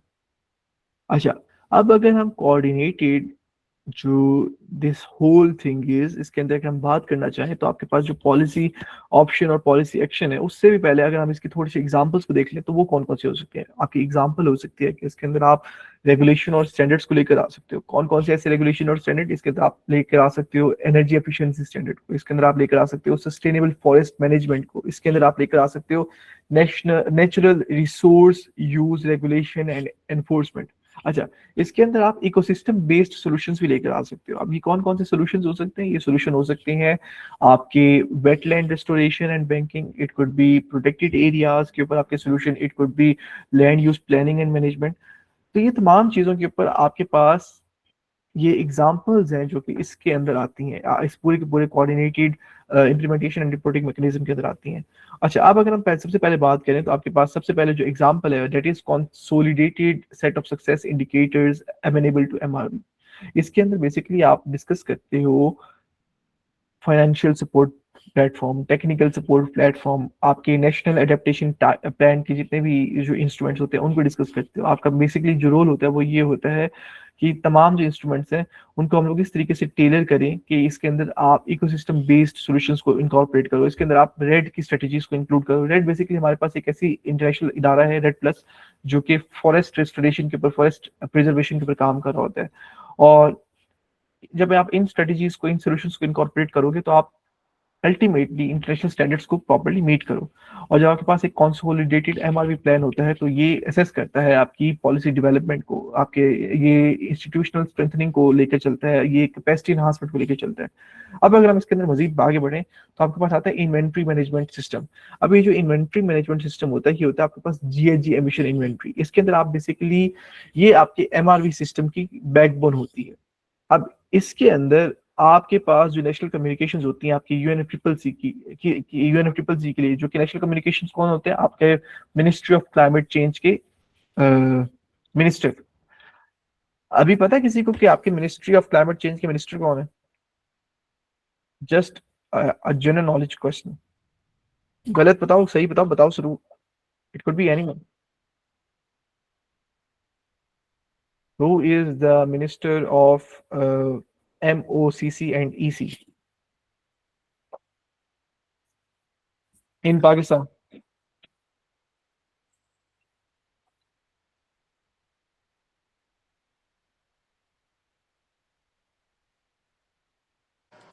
डॉक्टर मुसद्दिक है yes. Doctor Musaddiq. Yes, thank you so much for both of you. आपकी जो मिनिस्टर हैं that is doctor Musaddiq Malik. अच्छा, जो आपकी कंट्री के मिनिस्टर होते हैं, ministry of climate change and environmental coordination के, that is basically the national communication for UNFCCC. या फिर एट द एंड ये जो राइट आता है, ये राइट आपको आता है फ्रॉम द प्राइम मिनिस्टर। अच्छा, ये जो हमारे पास रोल है वो रोल अदा करता है, या इसका जो मकसद होता है वो मकसद होता है कि आप एक तरीके से इस चीज को, जो हमारे पास इन्वेंट्री मैनेजमेंट सिस्टम होता है, इसको प्लेटफॉर्म के तौर पे इस्तेमाल करें, जिसके अंदर आप रेगुलरली रिव्यू करोगे, अपडेट करोगे, एक्सपेंड करोगे अपने नेशनल एडेप्टेशन प्लान को। आप वेरीफाई करोगे कि कितना ज्यादा इम्पैक्ट आप लेकर आ रहे हो green house gas emission reduction के अंदर। आप इसके अंदर अपनी फंडिंग सोर्स को डिसएग्रीगेट करोगे, उसको एक्सप्लेन करोगे। उसके बाद आपके पास जो थर्ड तौर पे आता है that is financial management mechanism.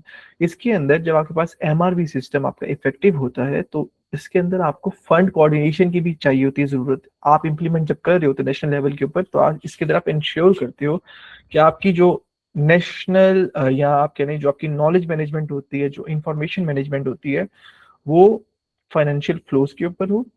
इसके अंदर आप बात करो अपने कंट्री लेवल के ऊपर एमिशन रिडक्शन के ऊपर, और किस तरीके से फाइनेंस फ्लो हो रहा होता है क्लाइमेट प्रोजेक्ट्स के ज़ुमरे में। और अल्टीमेटली आपका मकसद होता है कि आप सपोर्ट करो प्रोडक्शन की, किस चीज़ की प्रोडक्शन? नेशनल कम्युनिकेशंस की एनहांसमेंट की। अब वो नेशनल कम्युनिकेशन की जो एनहांसमेंट आ सकती है, वो एनहांसमेंट आ सकती है as in the term of कि गवर्नमेंट आपकी प्रैक्टिस में लेकर आए इम्प्लीमेंटेशन के प्रोसेस को, गवर्नमेंट आपकी प्रैक्टिस में लेकर आए इंफॉर्मेशन मैनेजमेंट के प्रोसेस को, या गवर्नमेंट आपकी इम्प्लीमेंटेशन में लेकर आए कि कौन कौन सी गैप्स हैं, हम उसकी असेसमेंट करें और हम फिर ये बताएं कि कौन कौन सी गैप्स को पूरा करने के लिए ये हमारे पास प्रोजेक्ट्स लग सकते हैं। So this is the whole thing जब हमारे पास फाइनेंशियल मैनेजमेंट मैकेनिज्म आता है, and these are the three mechanisms जिसके अंदर आप एक तरीके से आगे बढ़ सकते हो। I guess, Miss Munkashi, we will be properly closing it down 10 to 15 minutes क्योंकि हम लोगों ने थोड़ा सा लेट स्टार्ट किया था। उसके बाद आपके पास आती हैं फिर 4 टाइप्स ऑफ स्ट्रेटेजीज। अब ये जो 4 टाइप्स ऑफ स्ट्रेटेजीज हैं, it is also a framework. अब ये फ्रेमवर्क जो है ये एक तरीके से पॉलिसी मेकर्स ने बनाया था और उन पॉलिसी मेकर्स के लिए बनाया था जो फाइनेंशियल इंक्लूजन के पोटेंशियल को हार्नेस करना चाहते थे। अब ये जो 4 पॉलिसीज हैं ये बेसिकली एक तरीके से इनका जो पूरा नाम है that is 4 P's of inclusive green finance. और इसका मकसद ये था कि एक तरीके से ये जो हमारे पास डिजास्टर्स आते हैं, जो हमारे पास डेजर्टिफिकेशन होती है, ग्लेशियर मेल्टिंग होती है, राइजिंग सी लेवल होती है, उनको एड्रेस करें। और इसका मकसद ये था कि सेंट्रल बैंक्स, आपके फाइनेंस मिनिस्ट्रीज, फाइनेंशियल रेगुलेटर्स जो इमर्जिंग और डेवलपिंग कंट्रीज हैं या डेवलपिंग इकोनॉमीज से हैं, ये उनको एक तरीके से फोकस करें। और basically they had the focus के एक तरीके से ये आउटलाइन करे 4 सॉल्यूशन को: प्रमोशन, प्रोविजन, आपका प्रोटेक्शन और आपका प्रिवेंशन। जो आप कह रहे प्रमोशन है, प्रमोशन इसके अंदर आप सबसे पहले ये फर्स्ट स्टेप होता है इंक्लूसिव ग्रीन फाइनेंस जर्नी का। इसके अंदर आप इंक्लूड करते हो एक्शंस को, इंटरवेंशंस को जो कि रेगुलेटर्स लेकर आते हैं in order to prepare the private sector inclusive green finance के लिए। अब वो इंक्लूसिव ग्रीन फाइनेंस की पॉलिसी डेवलपमेंट्स क्या हो सकती हैं? वो हो सकती है बिल्डिंग कैपेसिटी, वो हो सकती है कोऑर्डिनेशन को प्रमोट करना, वो हो सकता है डाटा फ्रेमवर्क को स्टैब्लिश करना, वो हो सकता है मोरल सुएजन को प्रैक्टिस करना। अच्छा, अब इसके अंदर जो हमारे पास एक एग्जांपल आ सकती है वो आ सकती है कि जो फिलीपीन का सेंट्रल बैंक था उसने अवेयरनेस को रेज करना चाहा था एंड उसने एक तरीके से सस्टेनेबिलिटी कॉन्सेप्ट्स को इंट्रोड्यूस करवाया था।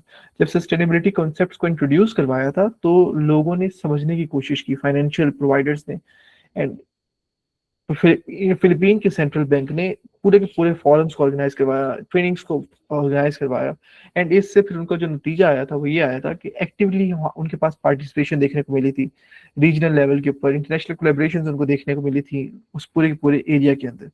उसके बाद अगर हम बात करें प्रोविजन की, तो प्रोविजन हमारे पास नेक्स्ट पी है। अब इसके अंदर हम लोग पॉलिसीज के ऊपर बात करते हैं, वो पॉलिसीज जो कि एक तरीके से आपकी मदद करती हैं फाइनेंशियल रिसोर्सेज को यकीन दहानी बनाने के लिए। वो फाइनेंशियल रिसोर्सेज जो कि आप ग्रीन प्रोजेक्ट्स के अंदर, क्लाइमेट प्रोजेक्ट्स के अंदर लगा रहे होते हो, कि वो इंडिविजुअल्स को पहुंचे या वो आपके मिडिल इकोनॉमी जो आपके पास इंडस्ट्रीज होती हैं उनको पहुंचे, जो छोटी छोटी आपके पास स्मॉल हाउस होल्ड या मिडिल सोर्स आपके पास इकोनॉमीज होती हैं। अब इसके अंदर जो आपके पास बहुत ज्यादा एग्जांपल्स आ सकती हैं जिसके थ्रू आप प्रोविजन को अचीव कर सकते हो। अब इसकी जो एक एग्जांपल है, मैं आपको थोड़ा सा नेपाल के बारे में बता देता हूँ।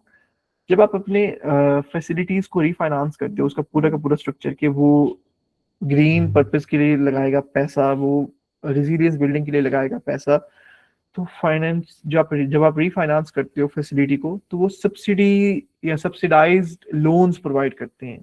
And it could B from several thousand to tens of thousands of dollars।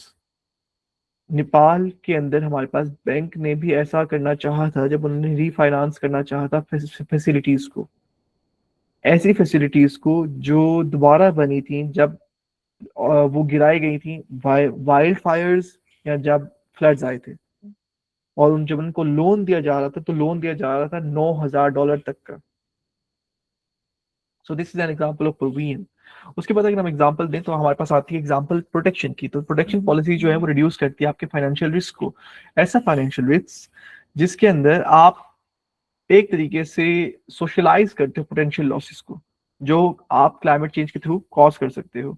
अब इसके अंदर आपके पास एग्जांपल आती है, इसके अंदर आपके पास एग्जांपल आती है कि जब आप टारगेट करते हो एग्रीकल्चर इंश्योरेंस प्रोडक्ट को, तो इसके अंदर फिर आप एक तरीके से डिफरेंट इंश्योरेंस प्रोडक्ट को टारगेट करते हो जिसके अंदर आप किसानों को प्रोटेक्ट करते हो लॉसेस के खिलाफ। उसके बाद फिर आता है आपके पास प्रिवेंशन आपका लास्ट पी है। इसके अंदर ये वो पिलर है जो कि इन्वायरमेंटल और सोशल रिस्क मैनेजमेंट गाइडलाइंस के ऊपर फोकस होता है। इसका जो मकसद होता है वो ये होता है कि जो आपके पास नागहानी आउटकम्स आते हैं, फॉर एग्जांपल जब आपके पास पैसा कम हो जाए, सोशल या एनवायरमेंटल रिस्क कम हो जाए, तो उनको अवॉइड करना। अब वो अवॉइड किस तरीके से हो सकता है? वो अवॉइड हो सकता है गाइडलाइंस को बनाकर, गाइडलाइंस को यूज करके, ऐसी गाइडलाइंस को यूज करके जिसके अंदर आप लोन्स प्रोवाइड करते हो, लेकिन वो लोन्स स्पेसिफिकली इन्वायरमेंटल या सोशल क्राइटेरिया को पूरा करने के लिए होते हैं। और ये सारी की सारी जो एग्जांपल है इसके अंदर, वो एग्जांपल आती है इक्वेडोर की, कि उसका जो फाइनेंशियल सेक्टर था उसके अंदर बेसिकली दे प्रोवाइडेड, या उन्होंने क्रेडिट कोऑपरेटिव्स को लॉन्च किया था, जिसके अंदर वो एक तरीके से डिसीजंस को तो ले रहे थे, लेकिन डिसीजंस को ले रहे थे इन टर्म्स ऑफ क्रेडिट्स। क्रेडिट्स की फॉर्म के अंदर वो पॉलिसीज को स्ट्रेंथन कर रहे थे, वो गाइडलाइंस को स्ट्रेंथन कर रहे थे कि इन्वायरमेंटल सोशल रिस्क उनका कम से कम होता चला जाए। और फिर बाद में ऐसी चीजों को मुतारिफ करवाया गया था नेपाल के अंदर, बांग्लादेश के अंदर, पैराग्वे के अंदर। सो this is an just an example. उसके बाद अगर हम एक और चीज को स्टडी करें, that is policy and governance. Policy and governance के अंदर आप दो चीजों को स्टडी करते हैं। एक चीज है आपके पास आपकी नेगोशिएशन थ्योरी, और उसके बाद आता है आपके पास आपका what is it, that is your strategic obstructionism. अब आपके पास जो नेगोशिएशन थ्योरी है, नेगोशिएशन थ्योरी के अंदर बेसिकली आप एक तरीके से फर्क लेकर आते हो डिस्ट्रीब्यूटिव बार्गेनिंग का और इंटेग्रेटिव बार्गेनिंग का। कि जो डिस्ट्रीब्यूटिव बार्गेनिंग होती है, इसके अंदर आप ट्रीट करते हो रिजल्ट्स को कि ये जीरो सम है। अब जीरो सम क्या मतलब है? जीरो सम का मतलब ये है कि आपके जो रिजल्ट्स आ रहे हैं वो एक तरीके से तमाम कंट्रीज के लिए बराबर है, कि जितना भी आपके पास फर्स्टली फॉर एग्जांपल जो एक्टर्स थे जो ये कह रहे थे कि उनको मैक्सिमाइज फायदे मिले, सबसे ज्यादा फायदे मिले एज कम्पेयर टू अदर, ऐसा बिल्कुल भी नहीं होता। या तो ऐसी चीज उनको मिलने से खत्म लाइक दरकिनार हो जाते हैं, या तो जब उनको गेन्स मिल रहे होंगे तो तमाम को इक्वली मिलेंगे। और इंटीग्रेटिव बार्गेनिंग हमारे पास इसका बिल्कुल उल्टा होता है, कि इसके अंदर आप नेगोशिएशन के स्कोप को बढ़ा देते हो, इसके अंदर आप म्यूचुअल गेन्स के ऊपर बात करते हो, उसके अंदर आप आइडेंटिफाई कर रहे होते हो ट्रेड ऑफ्स के ऊपर। और क्लाइमेट फाइनेंस गवर्नेंस के अंदर ये दोनों मोड्स को एग्जिस्ट करते हैं। कभी कभी आप एक तरीके से डिस्ट्रीब्यूटिव बार्गेनिंग को लेकर चलते हो, कभी कभी आप एक तरीके से इंटीग्रेटिव बार्गेनिंग को लेकर चलते हो। अगर हम अब स्ट्रेटेजिक ऑब्स्ट्रक्शनिज्म की बात करें, तो इसके अंदर आप इसका जो रोल होता है वो क्लाइमेट नेगोशिएशंस के अंदर बहुत ज्यादा हाईलाइट किया जाता है। क्यों? क्योंकि ये एक तरीके से पावरफुल स्टेट्स को मिल रहा होता है, वो पावरफुल स्टेट्स जो कि फाइनेंशियल एक्सपोजर को लिमिटिसाइज करना चाहती हैं। और ऑब्स्ट्रक्शनिज्म एक तरीके से आपके इशू को रिफ्रेम करता है, आपके ब्यूरोक्रेटिक जो हमारे पास डिलेज आते हैं उनको खत्म करने के अंदर थोड़ा सा मदद प्रोवाइड करता है। और ऑल्सो एक तरीके से जो आपके पास इनइफेक्टिवनेस आ रही होती है डिफरेंट सोल्यूशन की या डिफरेंट अल्टरनेटिव्स की फॉर्म में, उसको प्रमोट कर रहा होता है। तो basically this thing is a weapon for developed countries rather than developing countries. और इसकी जो एक एग्जांपल मिल सकती है वो ये हो सकती है कि यूएन की कॉन्फ्रेंसेस के अंदर इस स्ट्रेटेजिक ऑब्स्ट्रक्शनिज्म को इस्तेमाल करके डेवलप्ड कंट्रीज फॉसिल फ्यूल को नहीं लेकर आते, developed countries loss and damage को नहीं लेकर आते, डेवलप्ड कंट्रीज क्लाइमेट फाइनेंस को नहीं लेकर आते अपने फॉर्मल एजेंडास के अंदर। अब अगर हम आगे चलें तो हमारे पास आता है इनोवेशन एंड टेक्नोलॉजी। क्या आप एक्सप्लोर करते हो क्लाइमेट फाइनेंस के अंदर, क्लाइमेट रेजिलियंस के अंदर बहुत ज्यादा सॉल्यूशंस को, बहुत ज्यादा टेक्नोलॉजीज को? वो सॉल्यूशंस आपके रिवॉल्व अराउंड हो सकते हैं अर्ली वार्निंग सिस्टम के अंदर, वो सॉल्यूशन आपके रिवॉल्व अराउंड हो सकते हैं ग्रीन इंफ्रास्ट्रक्चर के अंदर, वो सॉल्यूशन आपके रिवॉल्व अराउंड हो सकते हैं क्लाइमेट स्मार्ट एग्रीकल्चर के अंदर। कि इसके अंदर बेसिकली आप एक तरीके से इन तमाम चीजों को डिस्कस करते हो कि आपने जो क्लाइमेट फाइनेंस का पैसा लिया है तो वो किस तरीके से आगे बढ़े, वो किस तरीके से आगे लगे कि जो आपकी कम्युनिटी को फायदा पहुंचाए। अच्छा, अब मैं आपके साथ डिस्कस करना चाहता हूँ, just we will be having short convo, कि रिसर्च और डेवलपमेंट क्यों जरूरी है इन चीजों के लिए, इन प्रोजेक्ट्स को कैरी आउट करने के लिए। Why research and development R&D is important for carrying out these things, these projects.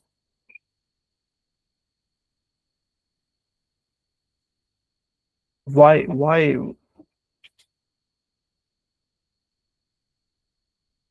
Yes, Miss Mungashi. Over to you.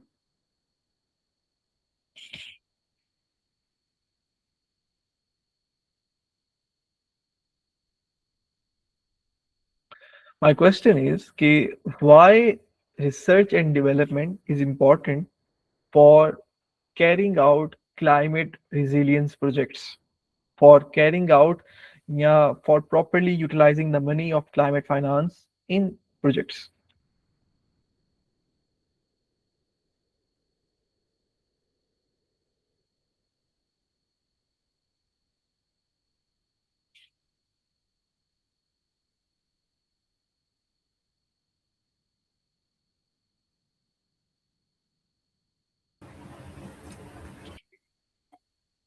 Yes, Ms. Zainab, over to you.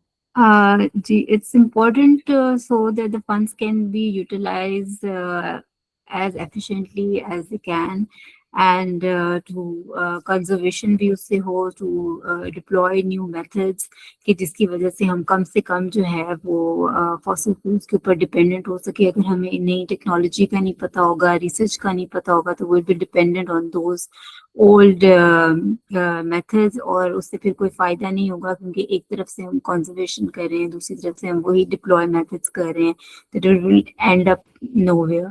तो नई टेक्नोलॉजी चाहिए है उसके लिए, ताकि हम फंड्स को अच्छी तरह यूटिलाइज कर सकें.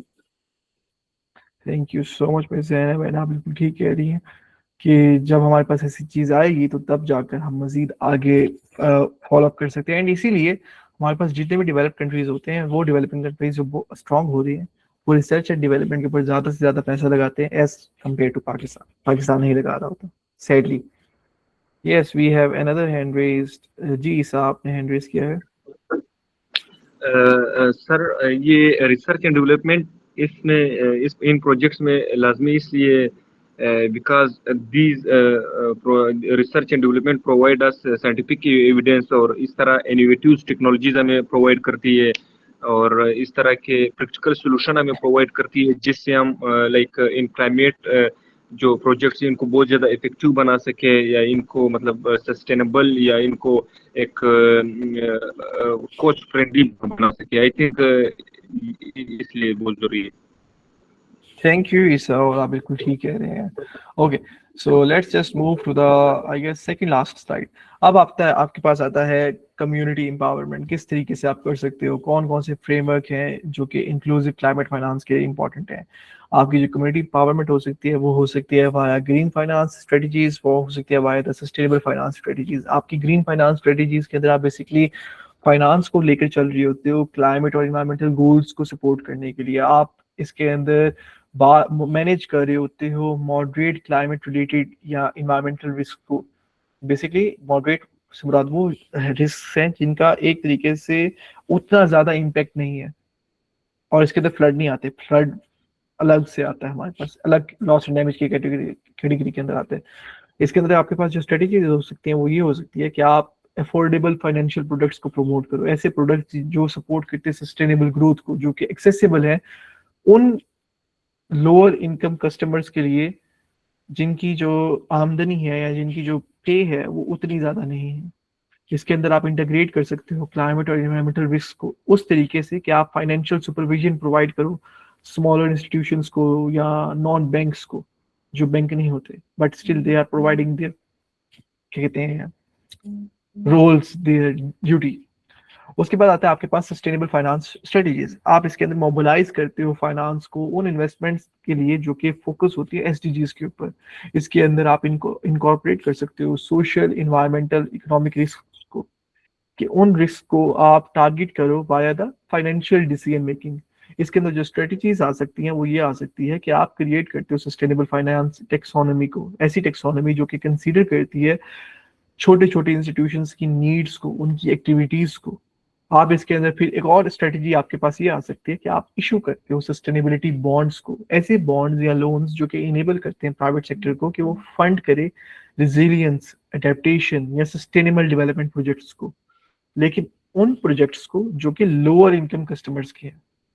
सो this is the whole thing of sustainable finance strategies. Yes, I saw a hand raise. Yes, Ms. Zainab. Can you please explain a little more about the green bonds or the hydrogen bonds और इस किस्म के जो bonds जो issue करते हैं banks करते हैं उसकी क्या strategy होती है and how do they work?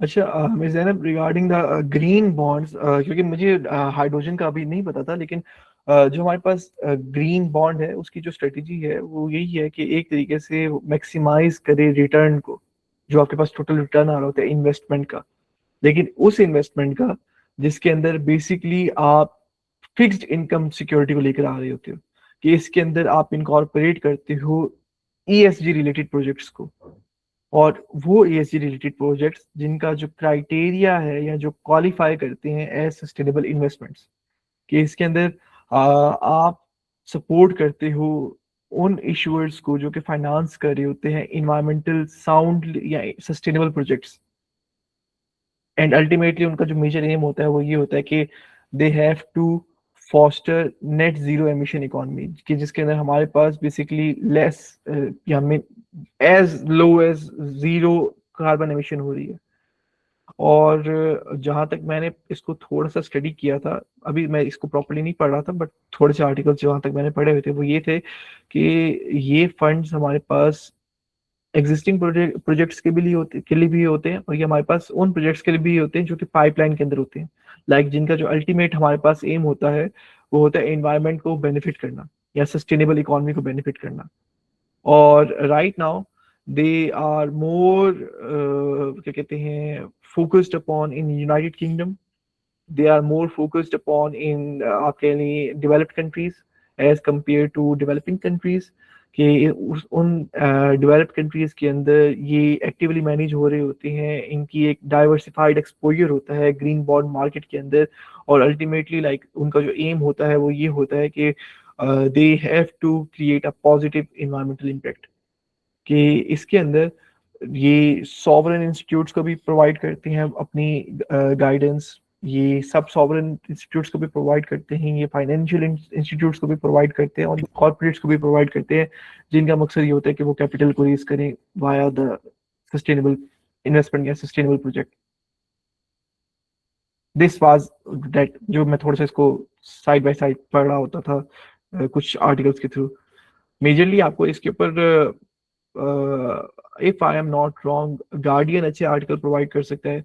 इसके अंदर आपको apart from guardian Asian development bank की जो हमारे पास रिपोर्ट्स हैं वो अच्छी इसके अंदर कारामद साबित हो सकती हैं, जो ग्रीन बॉन्ड्स को प्रॉपर्ली स्टडी कर रही होते हैं। ये एशियन डेवलपमेंट आपका जो ADB है एशियन डेवलपमेंट बैंक, उन्होंने इसकी एक प्रॉपर्ली फैक्ट शीट निकाली थी, एंड उसका जो गालिबन नाम था that was green bond fact sheets, और वो बनी ही इसलिए थी कि वो सपोर्ट करे बॉन्ड इशूअर्स को, एडवाइजर्स को, कि वो अंडरस्टैंड कर सके पूरे के पूरे प्रोसेस को, एंड देन अल्टीमेटली वो सक्सेसफुली सस्टेनेबल प्रोजेक्ट्स को कैरी आउट करे।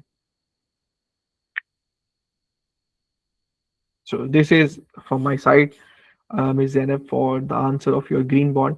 लेकिन मुझे हाइड्रोजन बॉन्ड का मैं आपसे पहली दफ़ा सुन रहा हूँ, मुझे इसका प्रॉपर्ली आइडिया नहीं था, and I will study about it, and then we will be having a discussion inshallah on Monday or Tuesday or Friday, जब हमारे पास टाइम हो, या जब भी हम लोग इसके ऊपर मज़ीद बात करना चाहें हम लोग इसके ऊपर कर सकते हैं। So this is it from my side. Now over to your question. अगर आपका कोई क्वेश्चन है आप मेरे से पूछ सकते हैं। There was a question जो कि चैट बॉक्स में था काफ़ी अरसे से, काफ़ी टाइम से मैं उसको प्रॉपर्ली टेकल आउट नहीं कर पाया था उस वक्त, क्योंकि टाइम की हमारे पास लिमिटाइजेशन थी। There was a question of Miss Musfira. Miss Musfira कह रही थी, can you please differentiate between the right amount and right cost? Let me just go to that slide. Where was it? अच्छा, right amount and right cost. Miss Musfira, अगर हम बात करें right amount and right cost की, तो सबसे पहले हम इसको थोड़ा सा स्टडी कर लेते हैं। हम इसको इस तरीके से बढ़ते हैं कि right cost के अंदर बेसिकली आप ये देखते हो कि क्लाइमेट एक्शंस के अंदर आपकी टोटल कितनी लागत आ रही है डेवलपिंग कंट्रीज के अंदर, क्योंकि ये क्लाइमेट एक्शन के अंदर या क्लाइमेट प्रोजेक्ट के अंदर टोटल लागत डेवलपिंग कंट्रीज के लिए एक प्रॉब्लम है। इसके अंदर आप देखते हो कि कितनी ज़्यादा मेजॉरिटी, कितना ज़्यादा आपने बड़ी पार्टीज को देना है फिर आप इसके अंदर अपनी छोटी छोटी कॉस्ट को देख रहे होते हो कि कहाँ कहाँ पैसा लगना है। जब आप इन कॉस्ट को देखते हो तो फिर आप ये तयन करने की कोशिश करते हो कि इससे आपके पास फाइनेंस के अंदर कितनी ज्यादा इफेक्टिविटी, जो इसकी इफेक्टिवनेस होती है उसमें कमी आती है। इसके अंदर फिर कभी कभार आपका जो फंड होता है वो रिड्यूस भी हो जाता है। तो इस पूरी की पूरी चीज को टैकल आउट करने के लिए कॉप के अंदर ये डिसीजन हुआ था कि हम लोग मल्टीलेटरल जो डेवलपमेंट बैंक्स हैं वो भी क्लाइमेट फाइनेंस प्रोवाइड करेंगे। कि इसके अंदर उन्होंने ये कहा था कि IMDb small island developing states को, लीज डेवलपिंग स्टेट्स को भी पैसे प्रोवाइड करेंगे, और जिसके थ्रू वो क्लाइमेट फंड पॉलिसीज के थ्रू अपने प्रोजेक्ट्स को कैरी आउट कर सकते हैं। और अगर हम इसके अलावा एक और एग्जांपल लें तो वो ये था कि हमारे पास राइट अमाउंट के अंदर ये कहा गया था कि अमाउंट ऑफ फंडिंग जो होती है कि कितनी ज्यादा अमाउंट आपको चाहिए वो भी एक चैलेंज है। क्या आप उसको डिटरमाइन अगर कर लोगे तो तब आपको अमाउंट ऑफ फंडिंग मिलेगी, ना कम ना ज्यादा, एक मीडियम अमाउंट। और करंट जो कमिटमेंट्स थी आपकी फंडिंग की वो अभी पूरी की पूरी इंटरनेशनल मार्केट के अंदर जो डेवलपिंग स्टेट्स है या लीस्ट डेवलप्ड स्टेट्स है वो ये कहते हैं कि इनसफिशिएंट है। कि कॉप 29 के अंदर ये कहा गया था कि हम लोग इसको 100 to 300 बिलियन डॉलर तक लेके चलेंगे 2035 के अंदर, और 2035 तक हम लोग 1.3 ट्रिलियन डॉलर तक लगा लेंगे क्लाइमेट फाइनेंस के अंदर। And this is like for them very much, how do we say, very low amount. और ये जो कमिटमेंट है एक तरीके से कम है। और फिर लास्ट ईयर ये कहा गया था कि हम लोग इस पूरे के पूरे साल में 250 मिलियन डॉलर से ज्यादा पैसे लगाएंगे क्लाइमेट रिलेटेड प्रोजेक्ट्स के अंदर। और ये जो हमारे पास पूरे का पूरा इंक्रीज होता है फाइनेंशियल कमिटमेंट्स का, ये हमारे पास इंडिकेट करता है हमारे हाई राइजिंग क्लाइमेट चेंज की कॉस्ट को। ये हमारे पास उस चीज को रिकॉग्नाइज कर जाता है, और फिर हमारे पास ये चीज उस चीज की अहमियत को बताता है कि हमारे पास अगर इन्वेस्टमेंट आएगी तो हम लोग अपनी वल्नरेबल नेशंस को सपोर्ट कर सकेंगे टाइमली क्लाइमेट एक्शंस को पूरा करने के लिए। और ये जो फ्रेमवर्क होता है एक तरीके से ये लेकर आता है तमाम क्लाइमेट फाइनेंस की नीड्स को, जो एग्रीकल्चर सेक्टर से हो सकती है, जो वाटर सेक्टर से हो सकती है अफ्रीका के अंदर, क्योंकि ये अफ्रीका का मॉडल है।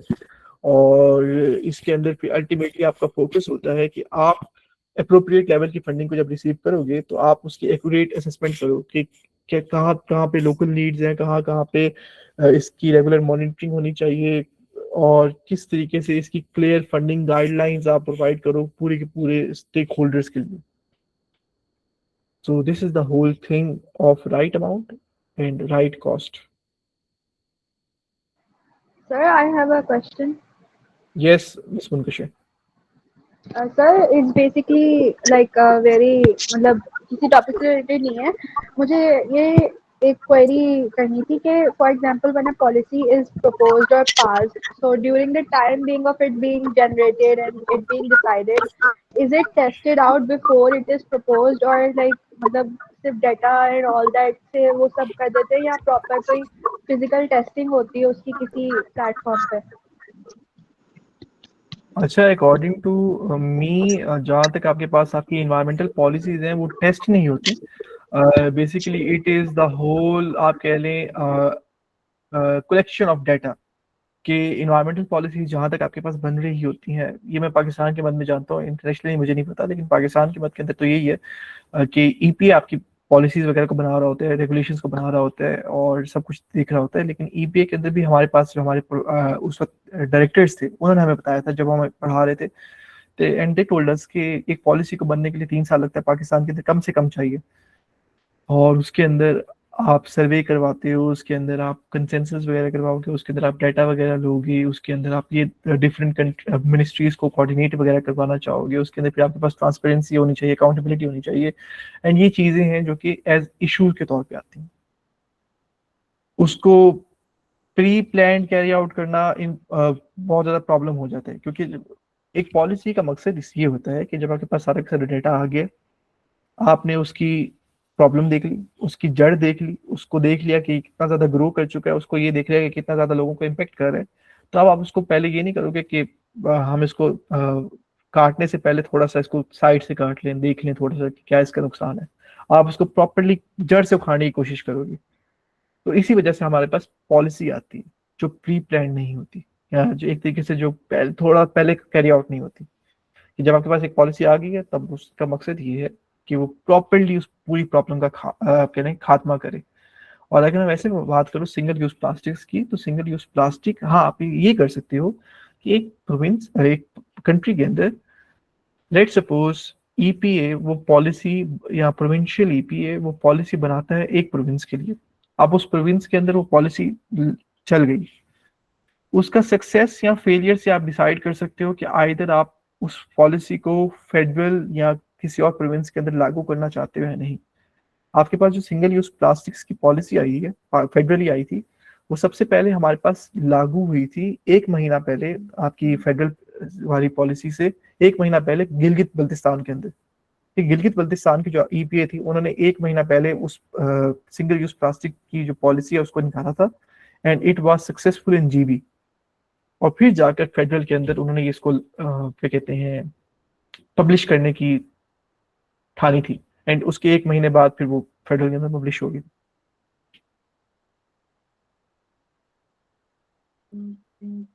Clear Munkish, do let me no.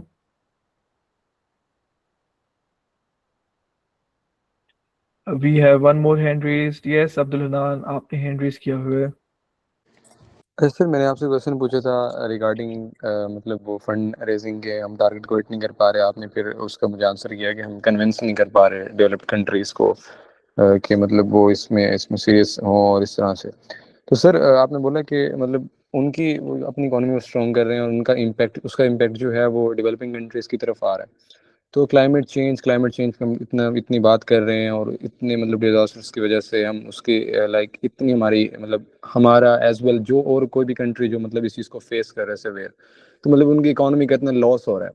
तो क्या हम इसको मतलब इलीगल नहीं बोल सकते और उससे हट के हम यूनाइटेड नेशंस में लाइक हम इतने इतने मतलब इश्यूज के ऊपर बात करते हैं, तो ठीक है मतलब हम एज अ नेशन फेल कर रहे हैं, लैग कर रहे हैं इस चीज़ में इम्प्लीमेंटेशन में और मतलब इस लेवल के ऊपर, लेकिन जब इंटरनेशनल लेवल पे इतने सारे ग्रुप्स बने हुए हैं, इतनी सारी कॉप्स हो रही हैं और मतलब इस चीज़ पर बात की जा रही है और fund raising this and that, तो मतलब वही बात आ जाती है कि लाइक वो लैग पॉइंट तो मतलब ये तो फिर बात ना हुई कि क्लाइमेट चेंज है, मतलब एक नेचुरल डिजास्टर्स, चाहे वो नेचुरल डिजास्टर्स हैं चाहे वो ह्यूमन मेड की तरफ से हैं, लेकिन स्टिल हमारा इतना मेजर लॉस हो रहा है कि लाइफ खुद भी इस चीज़ को मैंने एक्सपीरियंस किया हुआ है। अभी जो 2025 का फ्लड आया है तो मतलब पता चलता है कि मतलब क्या ही आपका एक लॉस होता है, मतलब चाहे आपका खुद का लॉस हो रहा है या चाहे वो आपका मतलब इकोनॉमी लॉस हो रहा है नेशनल इंटरनेशनल। तो मतलब हम इसको इलीगल भी बोल सकते हैं कि डेवलप्ड कंट्रीज जो इसकी इसकी तरफ वो ज़्यादा फोकस नहीं हो रहे और अपनी इकोनॉमी चलें, ठीक है यूएसए ने ट्रम्प 2.0 फैक्ट आपने से पढ़ाया था तो मतलब उसमें उस इस चीज़ को कंसीडर नहीं करता, ठीक है। तो मतलब स्टिल बाकी जो ग्रुप्स बने हुए हैं, तो आई होप कि आप समझ रहे होंगे मैं क्या कहना चाह रहा हूँ। अच्छा, apart from UNFCCC, apart from any UN agency, हमारे पास यूनाइटेड नेशन जनरल असेंबली है, यूनाइटेड नेशन सिक्योरिटी काउंसिल है। हम लोगों ने एक चीज का नाम सुना हुआ है, फिर मैं आपके कुछ क्वेश्चन को खत्म कर दूंगा। एक छोटा सा लफ्ज है, that is veto. 5 countries veto, आपकी पूरी प्रॉब्लम जहां तक आपकी वो मेहनत हुई थी उस चीज को वो खत्म हो जाती है, वो दोबारा आप जीरो पे आ जाते हैं। ये चीज है डेवलप्ड कंट्रीज के अंदर। और अपार्ट फ्रॉम यूएसए, चारों की चारों जो कंट्रीज हैं जिनके पास वीटो का हकदार है, वो इन तमाम मेजर डेवलप्ड कंट्रीज के अंदर पार्ट है, या वो एक इन तमाम मेजर ब्लॉक्स का पार्ट है। सो आइदर अगर किसी चीज के थ्रू उनको नुकसान पहुंच रहा है या दे नो कि देयर इकोनॉमी और their side wise friends economy is going to get hit, they can do veto. ये हमारे पास बात होगी यूएनजीए की या यूएन सिक्योरिटी काउंसिल की। अब अगर हम इसको थोड़ा सा शिफ्ट करें टुवर्ड्स UNFCCC, तो इसके अंदर बेसिकली जब आप ये प्रेजिस कर रहे होते हो तो इसके अंदर यूएन ने ये कहा हुआ है कि इसके अंदर कंट्रीज वॉलंटरली आ सकते हैं और वॉलंटरली विदड्रॉ कर सकते हैं। अगर पेरिस एग्रीमेंट एक हार्ड लॉ होता तो यूएस कभी भी इससे विदड्रॉ ना करता। Paris agreement is a soft law, जिसके अंदर हमारे पास UNFCCC की भी गलती आ जाती है कि जब आप लॉज वगैरह बना रहे हो तो try to make it as a hard law, not as a soft law. कि जब आपके पास हार्ड लॉ आएगा तो उसके अंदर फ्लेक्सिबिलिटी की गुंजाइश नहीं है। उसके अंदर फिर आप ये कह सकते हो कि कंट्रीज जो हैं वो अगर इसके अंदर आ रहे हैं तो they can not get it out, they can not withdraw. एक ये चीज होगी। और उसके अलावा फिर हमारे पास एक और चीज़ आती है, वो ये कि क्लाइमेट चेंज के अंदर एक और कंसर्न आ जाता है, वो आता है कि लोग जो है उनकी आइडेंटिटीज वगैरह मैटर करती हैं, कि they will be getting affected, they don't know where to go, and then फिर उनके पास रेफ्यूजीज का स्टेटस आ जाता है। वो फिर डंकीज के थ्रू ये कोशिश करते हैं कि वो दूसरे कंट्रीज के अंदर चले जाएं, वहाँ पे वो असाइलम कैरी आउट करते हैं, एंड असाइलम कभी कभी उनको असाइलम मिल जाता है, लेकिन कभी कभार उनके पास अगर डॉक्यूमेंटेशन नहीं होती, जो कि लेट सपोज दौरान सफर या सफर से पहले उनकी डॉक्यूमेंटेशन खत्म हो जाती है, तो वो एक स्टेटलेस सिटीजन बन जाते हैं, ना वो इधर के रहते हैं ना वो उधर के रहते हैं, जिसकी वजह से इस चीज को भी उस इशू तक या उस प्लेटफॉर्म तक उठाना क्लाइमेट चेंज के अंदर बहुत ज़्यादा मुश्किल हो जाता है। एंड ये हमारे पास केसेस बहुत ज़्यादा आते हैं, एंड इसके अंदर भी we are also having a fellowship, जिसके अंदर you guys can also take part in a fellowship, that is climate refugees fellowship. It is also और इनिशिएटिव जो कि मेरी टीम मेंबर लीड कर रही हैं, and we are going to have cohort 2.0 within just 1 week. So you guys can also register in climate refugees fellowship. ये चीज़ हो जाती है। मेजरली आपका जो सवाल है उसका अगर हम थोड़ा सा आंसर करना चाहूँ 2 अल्फाज में, वो यही है, एक तो वीटो है आपके पास, दूसरा ये है कि क्या कहते हैं उनके like a friend, how do we say, मुझे वो बात भूल गया, वो पूरा का पूरा सेंटेंस जो मैं बोलने लगा था। एक वीटो है, दूसरा हमारे पास जो था, सॉरी मुझे वो बात भूल गई है, लेकिन मेजॉरिटी आपके पास वीटो आता है इन तमाम केसेस के अंदर। मेरे पास दूसरी वो बात भूल गई यूनिट ट्रिपल सी के अंदर, हार्ड लॉ और सॉफ्ट लॉ वाली। तो ये चीज़ है, इन्वायरमेंटल गवर्नेंस के अंदर आप हार्ड लॉ और सॉफ्ट लॉ को जरूर पढ़ते हैं। और अगर मैं आपको वैसे एग्जांपल दूं, तो हार्ड लॉ के अंदर आपके पास क्योटो प्रोटोकॉल आता है, जिसके अंदर आप बेसिकली ये प्लेज करते हो कि आप ग्रीन हाउस गैस एमिशन को कम से कम करने की कोशिश करोगे, सारे के सारे कंट्रीज जो जो उसका पार्ट है। और पेरिस एग्रीमेंट आपके पास एक सॉफ्ट लॉ है, जिसके अंदर कोई भी कंट्री आ सकता है, कोई भी कंट्री जा सकता है, एंड उनका जो अल्टीमेटली एक मकसद है वो ये है कि 1.5 डिग्री सेल्सियस का जो उन्होंने मार्कअप है, वो आपका अर्थ का temperature by the end of the century increase ना करे, या अगर 1.5 डिग्री से भी इंक्रीज कर लिया जाए तो 2 डिग्री सेल्सियस से इंक्रीज ना करे। So this is the whole thing, either hard law और सॉफ्ट लॉ, और either veto. Veto is in terms of more serious concerns, और hard law, soft law is in terms of climate concern. So I am hoping Abdul Hanan आपको आपके एक question का answer मिल गया हो। नहीं हुआ तो do let me know, we will discuss more about it. Thank you so much. और वो कर दीजिएगा, आप शुरू वाली 2 क्लासेस की आपने वो भेजी थी स्लाइड्स, और बाकी मैम मेलिसा ने जो ली और सर अब्दुल्ला ने ली, I will ask the recordings and presenters. slides. The recordings will be shared, but I will ask them if they are feeling comfortable to share. I will request them, but अगर वो नहीं करना चाहेंगे, then I cannot do it. But the recording will be shared by our team. Don't worry. And ये वाली मैं आपको workshop share कर दूंगा, so don't worry. इसकी स्लाइड्स भी शेयर कर दूंगा, इसकी आपको वो भी शेयर कर दूंगा, और देयर इज अ डॉक्यूमेंट मैं आपको वो फ्रेमवर्क का भी शेयर कर दूंगा, उसको भी आप पढ़िएगा पॉलिसी फ्रेमवर्क के अंदर। इट्स बेसिकली रिसर्च पेपर जो कि आपको नेगोशिएशन के बारे में और स्ट्रेटेजिक ऑब्स्ट्रक्शनिज्म के बारे में थोड़ा सा ज़्यादा बताएगा। So do read that research paper as well. So यहाँ तक किसी का कोई क्वेश्चन नहीं है तो हम इसको एंड करते हैं। आज की मीटिंग काफ़ी लंबी हो गई है, एंड मेजॉरिटी अभी भी है हमारे साथ ही, नहीं है तो let's just call it of. कोई सवाल है तो you guys can ask. Okay guys, कोई सवाल नहीं है। Thank you so much for attending our third workshop on the Climate Finance Leadership Series. I really look forward to seeing you all in the next week.